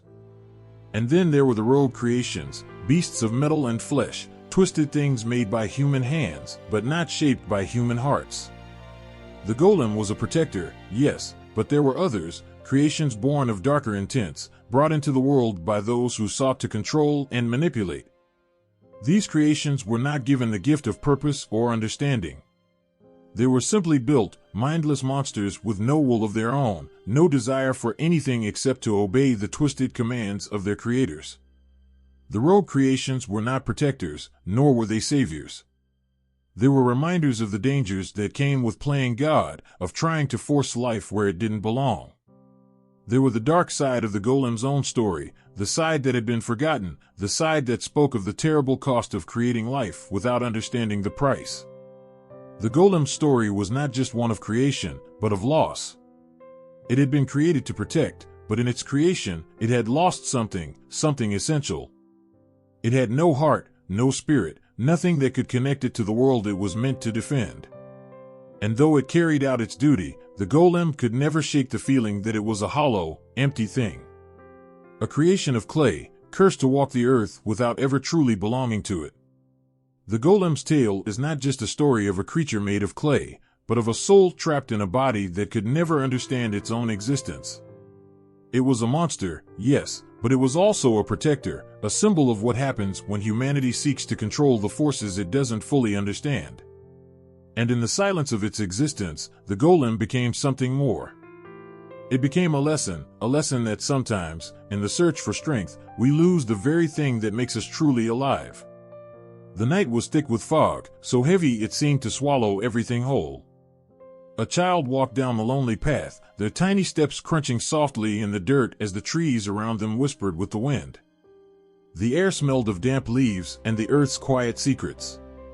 And though the child couldn't see it, the shadows had eyes that watched, hungry and patient. In the distance, a house stood, crooked and twisted, its windows black and staring like empty sockets. The child was not supposed to go near it. They knew the stories, the ones told around the fire, the ones that sent shivers down spines and chilled the bones. The tales of witches, ogres, and giants that lurked in the dark, waiting for the next innocent soul to wander too close. But tonight, the child was alone. And somewhere in the forest, beyond the reach of the moonlight, the witch's cackling laugh echoed in the stillness. It was a sound that clung to the air, like a cold hand on the back of your neck. The witch was waiting, watching, as she always did. She had a twisted smile, crooked and sharp, with teeth that gleamed like knives. Her skin was pale as death, her eyes too bright, almost glowing. The stories had warned them of her. She was the one who could turn children into pigs, who could brew potions that made the heart stop. The one who lived in the house made of candy, where every stone was a trap and every bite was a danger.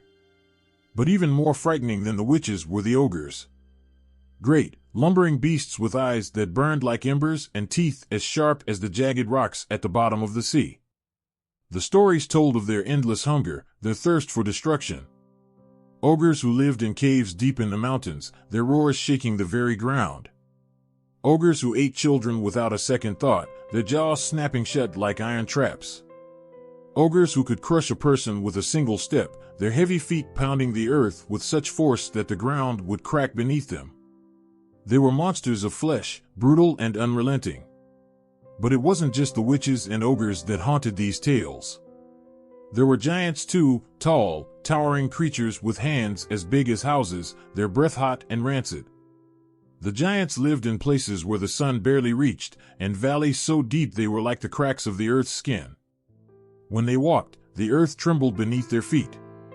They had faces that seemed to change with every step, shifting and twisting into grotesque shapes, each one more terrible than the last. Their hunger knew no bounds, and the stories were full of children who had been snatched up and carried off, their screams lost in the wind before anyone could hear them. The giants were the ultimate terror, the ones that no one could escape. The stories of these monsters weren't just told to scare children, they were warnings. They were the whispers of what could happen if you wandered too far from the safety of your home. They were the lessons of the dangers that lurked just beyond the edge of the firelight. And in the heart of every child who heard them, there was a fear that stayed long after the stories had ended.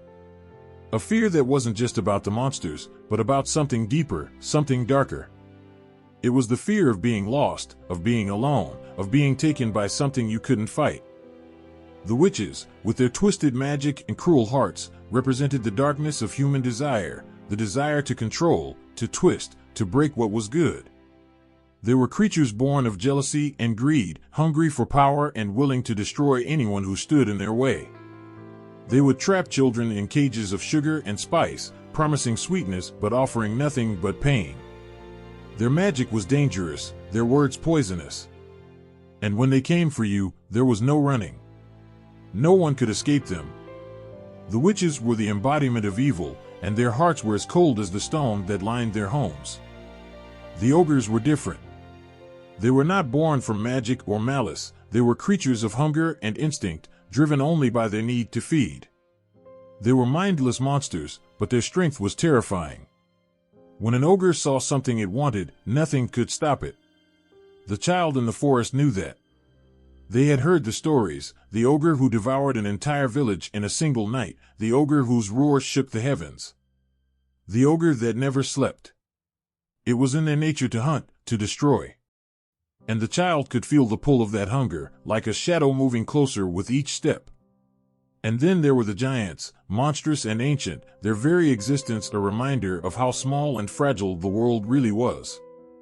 They were the oldest of the fairy tale monsters, the ones who stood above all others, casting their shadow over the land. They were so vast, so powerful, that even the bravest of men trembled at the thought of facing them. They didn't need magic or tricks. They had brute strength, more than enough to tear apart cities, to crush whole kingdoms beneath their fists. The giants were the final judgment, the end of everything. When they came, nothing could stop them. In the tales, the monsters were always defeated in the end either by the cleverness of a hero or the luck of the innocent. But those endings were only stories. The real world was different. In the real world, there were no heroes. No magic to save you when the shadows closed in. The real world was full of darkness, of witches who would curse you without hesitation, of ogres who would feast on your fear, of giants who would trample everything in their path. And sometimes, in the dead of night, when the wind howls and the trees creak, the monsters of the fairy tales don't seem so far away. They linger in the dark corners of the mind, waiting to return. Just a whisper, a breath, a sound. They are not gone. They never really were. They are always with us, their shadows stretching long, just out of sight, but always there. And when the night is quiet, when the fire is low, they are the ones who walk the land. And we, the children of the stories, are still the ones who tremble, waiting for the monsters to come. The flickering candlelight danced across the stone walls of the monastery, casting long shadows that twisted and writhed like creatures from the depths of a nightmare. In the silence, only the scratching of quills on parchment broke the stillness. The monks sat hunched over their desks, their faces pale with the dim light, their hands stained with ink as they copied ancient texts. But these weren't just any words, they were descriptions of monsters, creatures so terrifying that their very names made grown men shudder. They were the creatures of legend, brought to life on the fragile pages of medieval bestiaries. The ink, dark and thick, seemed to pulse with the weight of each word. Dragons, griffins, sea serpents, and unicorns, they were all there, immortalized in delicate script. But it wasn't just the words that made these beasts come alive. It was the illustrations, too. The strange, twisting shapes that took form in the margins, in the borders of the pages, or even across entire spreads, like wild visions pulled from a fevered dream. Each creature was drawn with such detail, with such intensity, that you could almost feel them watching you from the page. The eyes of a basilisk were filled with venom, the scales of a dragon shimmered like fire, the wings of a griffin stretched out like they could carry you off to another world. These were no mere drawings, they were windows to another time, another place, where monsters roamed freely and nothing was impossible. In those illustrations, the beasts weren't just creatures of fear. They were warnings. Warnings of the unknown, of the dangers that lurked in the shadows of the world. They were a reminder that the earth was full of things that no one fully understood, and that the only way to survive was to acknowledge their power, to respect their terror. In a world filled with uncertainty and superstition, the bestiaries were more than just books, they were the lifeblood of belief. Each illustration was more than just an image, it was a vision, shaped by the fears and imaginations of a time long past. They were drawn not from the natural world, but from the deepest corners of the human mind. The monsters of these medieval bestiaries were both familiar and strange. Some were creatures of the earth, giants with clubs, ogres with claws, serpents with venomous breath. Others were born of the sea, like mermaids who lured sailors to their doom, their enchanting voices sweet but deadly. And still others were beasts of the air, like griffins and dragons, with their wings outstretched as if to claim dominion over the skies. The bestiaries weren't just books, they were gateways to another time, to a world where these monsters were not just stories, but living, breathing threats. The creatures leaped from the page, their monstrous forms filling the air with an unspoken sense of doom. The dragons were always fierce, with eyes that burned like fire and teeth sharp as steel. The griffins were majestic, but with a strength that could crush anything in their path. The unicorns, though beautiful, carried the weight of an ancient power, their horns said to pierce through the hearts of the wicked. They were drawn with care, with a devotion to detail that bordered on obsession. Every scale, every feather, every claw was meticulously captured, as if the artists were trying to capture not just the form of the beast, but its very essence. The beasts of the bestiaries were often not just depicted in isolation. They were shown in battle, in struggle, in moments of violence. The fight between a knight and a dragon was a common image, the two locked in mortal combat, the knight's sword raised high, the dragon's claw swiping through the air. The battle between man and monster was a symbol of humanity's constant struggle against the forces of chaos. The monster was not just an enemy, it was a reflection of the darkness that lay in the hearts of men.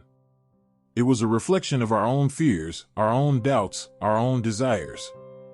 The presence of these monsters in the bestiaries did more than shape the way people viewed these creatures, it shaped how they saw themselves. In a world that was both wondrous and terrifying, where the supernatural and the natural were often indistinguishable, these beasts became symbols of human triumph and failure. The illustrations captured the duality of man, our ability to create and destroy, to be noble and cruel, to protect and to harm. The monsters were both a threat and a mirror, reflecting back at us the things we most feared. And yet, there was also something oddly comforting about the monsters in these bestiaries. In a world filled with disease, war, and poverty, these creatures were both a distraction and a reminder. They were proof that the world was still full of mysteries, full of wonders that could not be explained or understood. In some ways, the monsters gave people hope. They were the embodiment of the unknown, the promise that there was still magic in the world. But that magic was dangerous, it was unpredictable, and it was something to be both revered and feared. As time went on, the bestiaries grew in number and complexity. They were no longer just collections of creatures, they became intricate maps of the human psyche. The drawings grew more detailed, more fantastical. Some monsters were given backstories, tales of their origins, of their battles, of the people who had faced them. The illustrations became more than just pictures, they became windows into a world where the impossible was real, where creatures of myth and legend could step out of the pages and into the very streets. The bestiaries didn't just shape the way people saw monsters, they shaped the way they saw the world. The creatures of these books weren't just drawings, they were messages. They were a reminder that the world was full of dangers, of things that couldn't be controlled. But they were also a promise that the world was full of wonders, of things that couldn't be explained. The bestiaries were both a warning and a gift. They were a testament to the power of art to shape our perceptions, to take us to places we never thought possible, to show us the beauty and terror that lie just beyond the edge of our understanding. The air was thick with tension as the villagers huddled together, their breaths shallow, their hearts pounding in their chests. Outside, in the shadow of the crumbling castle, a terrible roar echoed across the valley. It was a sound that chilled the soul, a sound that no one had ever expected to hear again. The beast was back.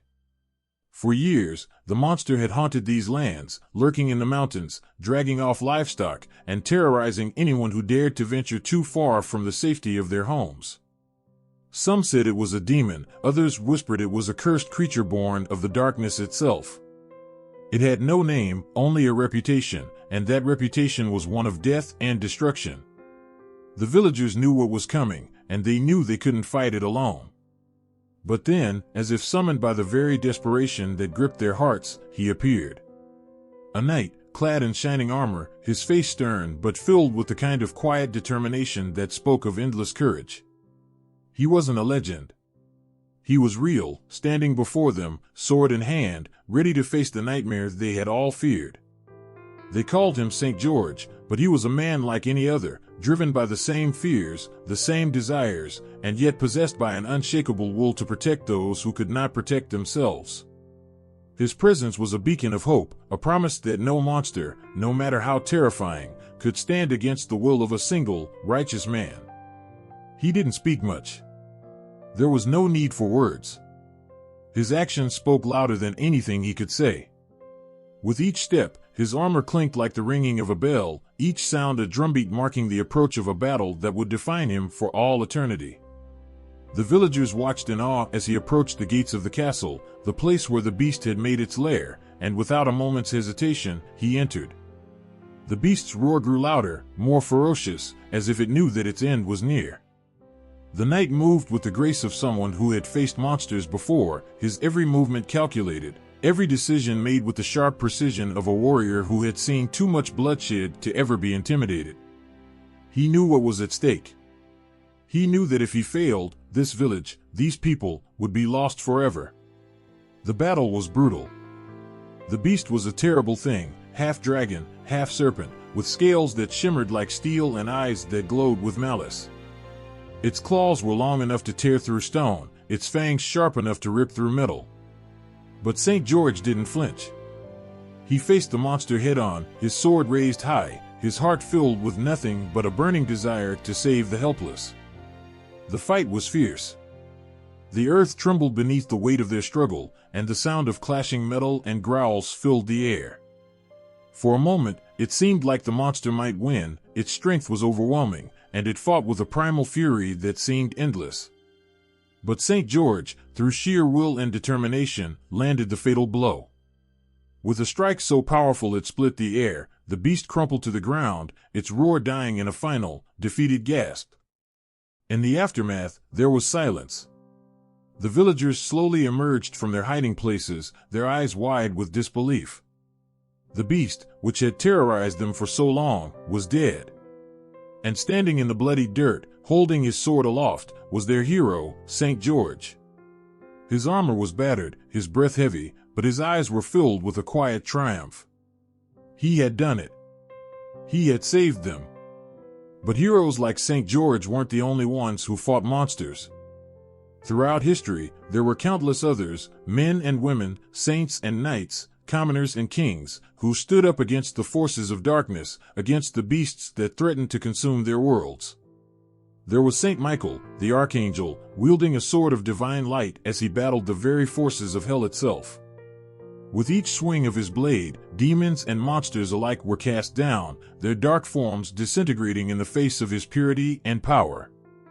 Michael was a symbol of divine justice, a reminder that even the darkest of beasts could not stand against the light of righteousness.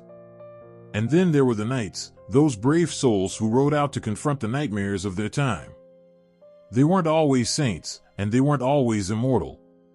They were just men, driven by a sense of duty, by the knowledge that if they didn't fight, the world would fall into chaos.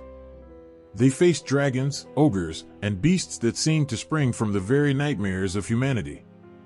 But they fought, not because they were fearless, but because they knew that someone had to. One night, a common man with no title to his name stood before a monstrous creature so massive that it seemed to fill the sky.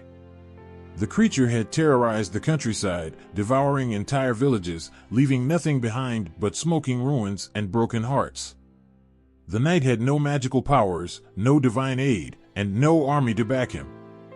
But he had something that the beast did not, a fierce, unbreakable will. With a simple sword in hand, the knight faced the creature, standing tall against it as it towered above him. It roared, a sound that shook the earth, but the knight didn't flinch. He stepped forward, his heart pounding in his chest, and with a single, decisive strike, he pierced the heart of the beast. It was a simple blow, but one that carried the weight of everything he had ever loved: his home, his people, his honor. The monster crumpled to the ground, defeated. This knight wasn't a saint, nor was he a legend. He was just a man.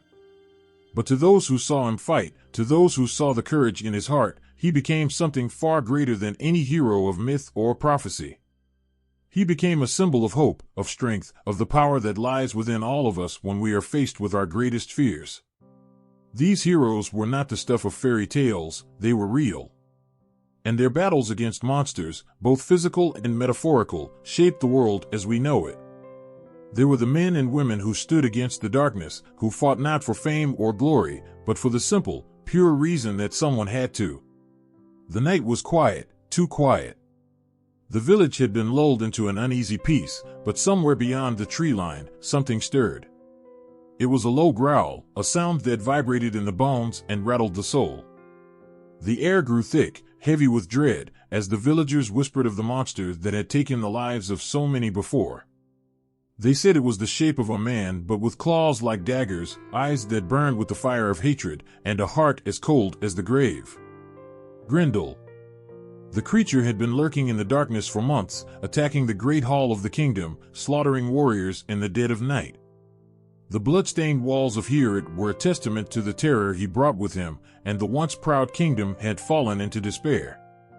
Every warrior who had tried to confront Grendel had failed. The beast seemed invincible, like a force of nature itself, untouchable and merciless.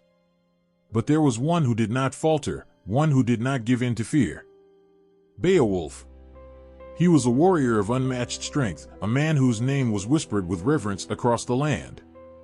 His heart burned with a desire to rid the world of the evil that threatened it, and he knew that facing Grendel was his destiny. With a courage that seemed impossible, he sailed across the seas to the kingdom that trembled under Grendel's shadow, determined to put an end to the nightmare. The battle between Beowulf and Grendel was not just a clash of flesh and bone, it was the collision of light and darkness, of good and evil, of a man fighting not just for glory, but for the very soul of the world. When Beowulf caught the beast in the night, he did not wield a sword or a spear. No, he fought Grendel with his bare hands, locking eyes with the creature in a struggle that would become legend. The clash was deafening. The sound of Grendel's monstrous growls and Beowulf's shouts filled the air, the tension so thick you could almost taste it. Every moment seemed to stretch, a brutal dance of survival. The earth trembled as Beowulf's grip tightened around Grendel's arm, pulling and twisting with the force of a storm. With a final, powerful snap, Grendel's arm was torn from his body, and the beast fled, leaving behind nothing but blood and fury. But Grendel was not the only monster to haunt the world of medieval literature.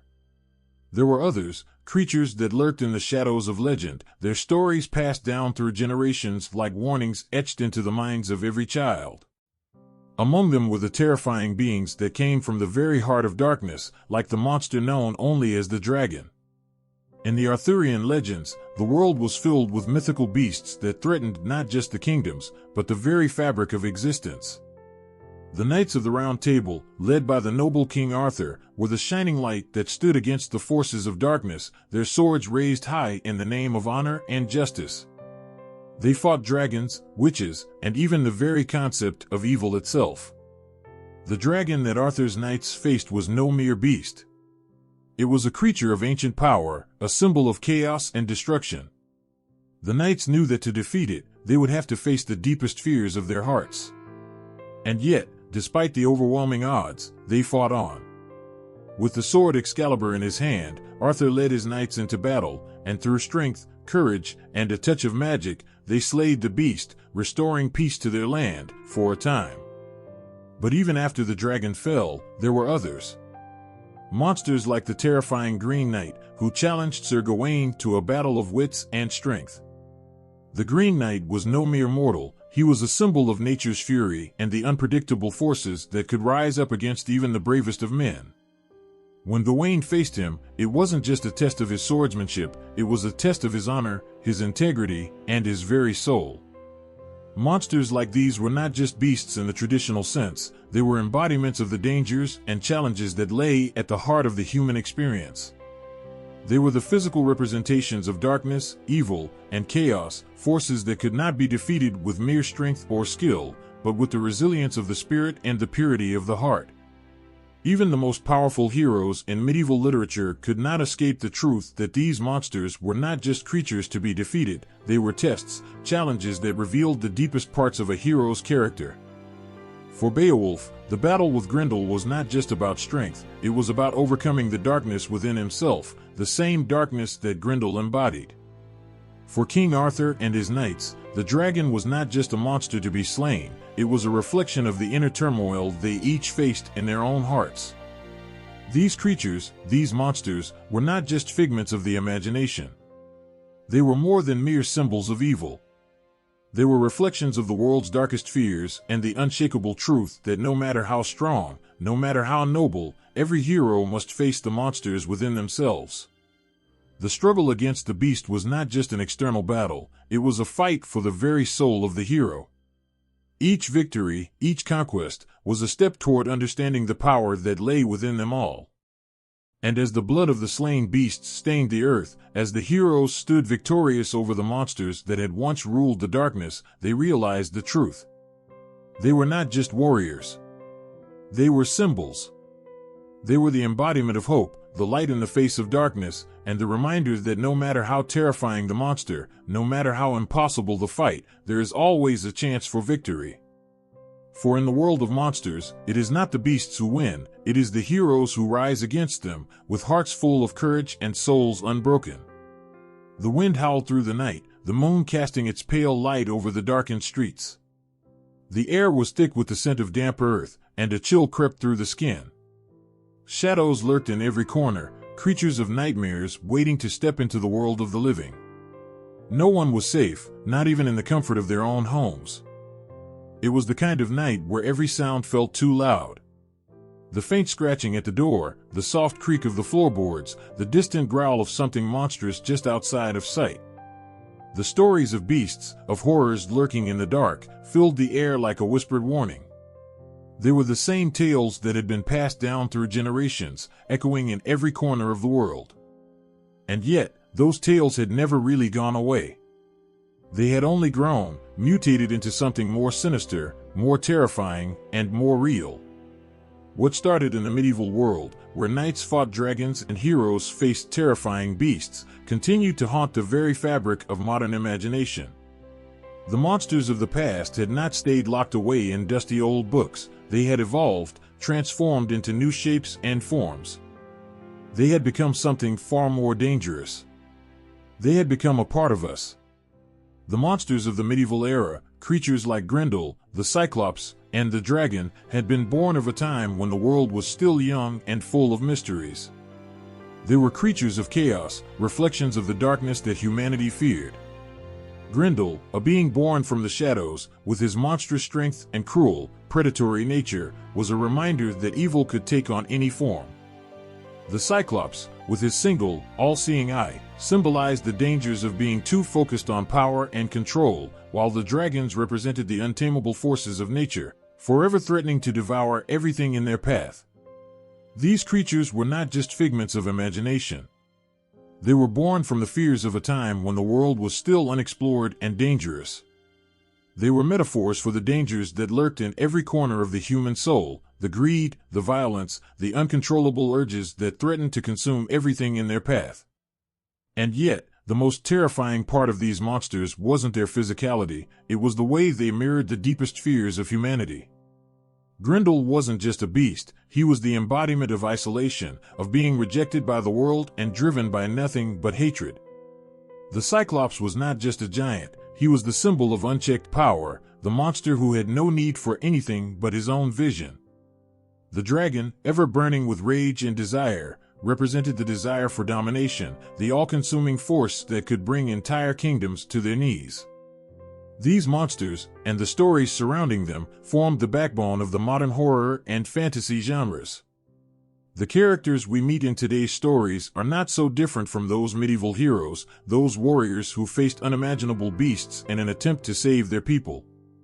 Today, we still face monsters, whether they are the ones lurking in the shadows or the ones living inside ourselves. The legacy of medieval monsters is not something we can easily escape. It lives in every modern horror film, in every chilling ghost story, in the darkest corners of our dreams.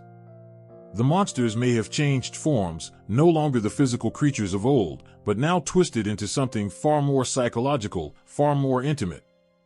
They live in the silence of the forest, in the depths of the sea, in the creaking of floorboards in an abandoned house. They live in our minds, feeding on our deepest fears, our greatest regrets. The influence of these ancient creatures can be seen in every vampire that stalks the night, every werewolf that roams the forests, and every demon that haunts the dreams of the innocent. They are the monsters that refuse to stay dead. They are the terrors of the past, reshaped and reformed, brought back to life in the pages of books, the frames of movies, and the flickering images of our nightmares. And yet, the monsters are not just something to be feared. They are a mirror, showing us the worst parts of ourselves. In each terrifying creature, there is a reflection of the darkness within us all. The greed of the dragon, the violence of the Cyclops, the hatred of Grendel, they are the qualities that we must confront in ourselves. The hero's struggle against the beast is not just a fight for survival, it is a fight for the soul. It is a battle to remain human, to fight the monsters that exist both outside and within. The heroes of old, like Beowulf, were not just warriors, they were symbols of hope. Their courage to face the impossible, to stand tall in the face of terror, was a reminder that even in the darkest times, we have the power to fight back. And that courage, that unyielding spirit, has been passed down through the ages. It lives on in every modern hero who faces the unimaginable, from the brave souls in horror films to the reluctant heroes in fantasy novels. The medieval monsters may have been slain, but their legacy lives on in the stories we tell, in the fears we still face, and in the courage we still find to fight them.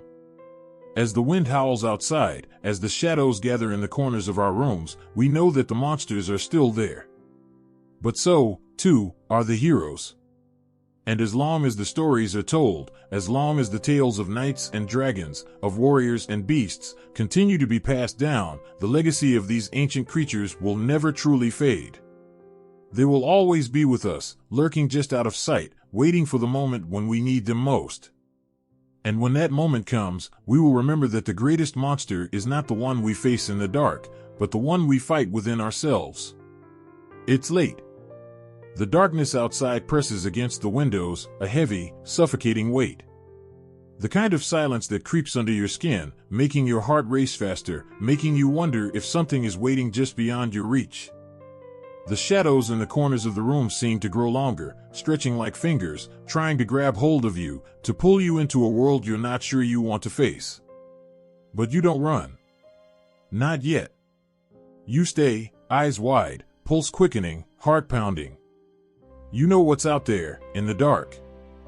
You know what waits for you, what you're supposed to be afraid of. The monsters. The beasts of your nightmares. The things that feed on your fear, on your weakness. But you don't run. You face them. Monsters are always waiting. Whether they live under the bed or inside your head, lurking in the places where the light doesn't reach, they are there. And they've been there for as long as we've known how to tell stories. They are the shadows we see when we close our eyes, the creatures we fear most when we are alone, the ones that come to us in our dreams. The idea of monsters is so old, so ingrained in our very being, that it's impossible to think of a time when they weren't with us. But what is it about these creatures that continues to draw us in, that makes us listen to their stories and fear their names, even as we know we should have grown beyond them? Why do we find ourselves captivated by the twisted forms of beasts that lurk in the deepest corners of our imaginations? Maybe it's because they are a mirror, reflecting the darkness within us. They are the embodiment of all our fears, the things we can't control, the parts of ourselves we hide away, the monsters that live inside our hearts. They are the rage that boils over, the jealousy that poisons, the guilt that eats us alive. In every monster, there's a piece of us, a piece of our humanity we'd rather not face, and yet, we cannot escape. Monsters are a reflection of the parts of life that we cannot tame. In the medieval tales, they were the forces of nature, untamed and unpredictable, threatening to destroy everything we had worked so hard to build. Dragons, beasts, and mythical creatures were representations of chaos, the wildness that could not be tamed by human hands. And yet, through these monsters, humanity learned lessons. The monsters that terrorized the villages were slain by heroes who took a stand, who faced their fears and fought back. Each monster that was defeated carried with it a lesson, a piece of wisdom that reminded us that we could face the darkness, that we had the power to overcome it. And maybe that's why the stories still live on today, why we still find ourselves drawn to the monsters that haunt our screens and books. They show us that there is always a way to fight, always a way to stand up to the darkness.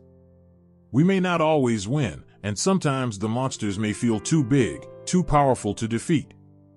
But the stories remind us that even in the face of overwhelming odds, even in the darkest times, we have the strength to fight. Monsters, in their most terrifying forms, are also the teachers we never asked for. They push us to confront our deepest fears, to examine what lies beneath the surface. They ask us to look at the shadows we hide from, to face the uncomfortable truths we'd rather ignore. They demand we become stronger, braver, and more self-aware. We are not born heroes. We are not born knowing how to fight monsters. But the monsters, real or imagined, teach us. They force us to change. They make us confront the parts of ourselves that we'd rather leave buried. And through these battles, we grow. We find strength we didn't know we had, courage we thought we lacked. We are shaped by the monsters we face. Monsters, in all their terrifying glory, remind us that fear is not something to run from. Fear is something to understand. It is something to face. The monsters in the dark are not just there to torment us. They are there to teach us how to survive, how to persevere, and how to become better versions of ourselves. As the night wears on, the shadows outside the window remain, but the monsters don't seem as terrifying anymore. You realize something that makes your heart race just a little bit less. The monsters might always be there, just beyond the light, waiting to remind you of your fears. But now you know something more. They are only powerful because you allow them to be. They are only as strong as the fear you give them. So, you stay, sitting in the dark, no longer afraid. Because you've learned the lesson that every hero learns when they face the beasts of the world. The true power lies not in the monsters you battle, but in the strength you find within yourself when you decide to face them.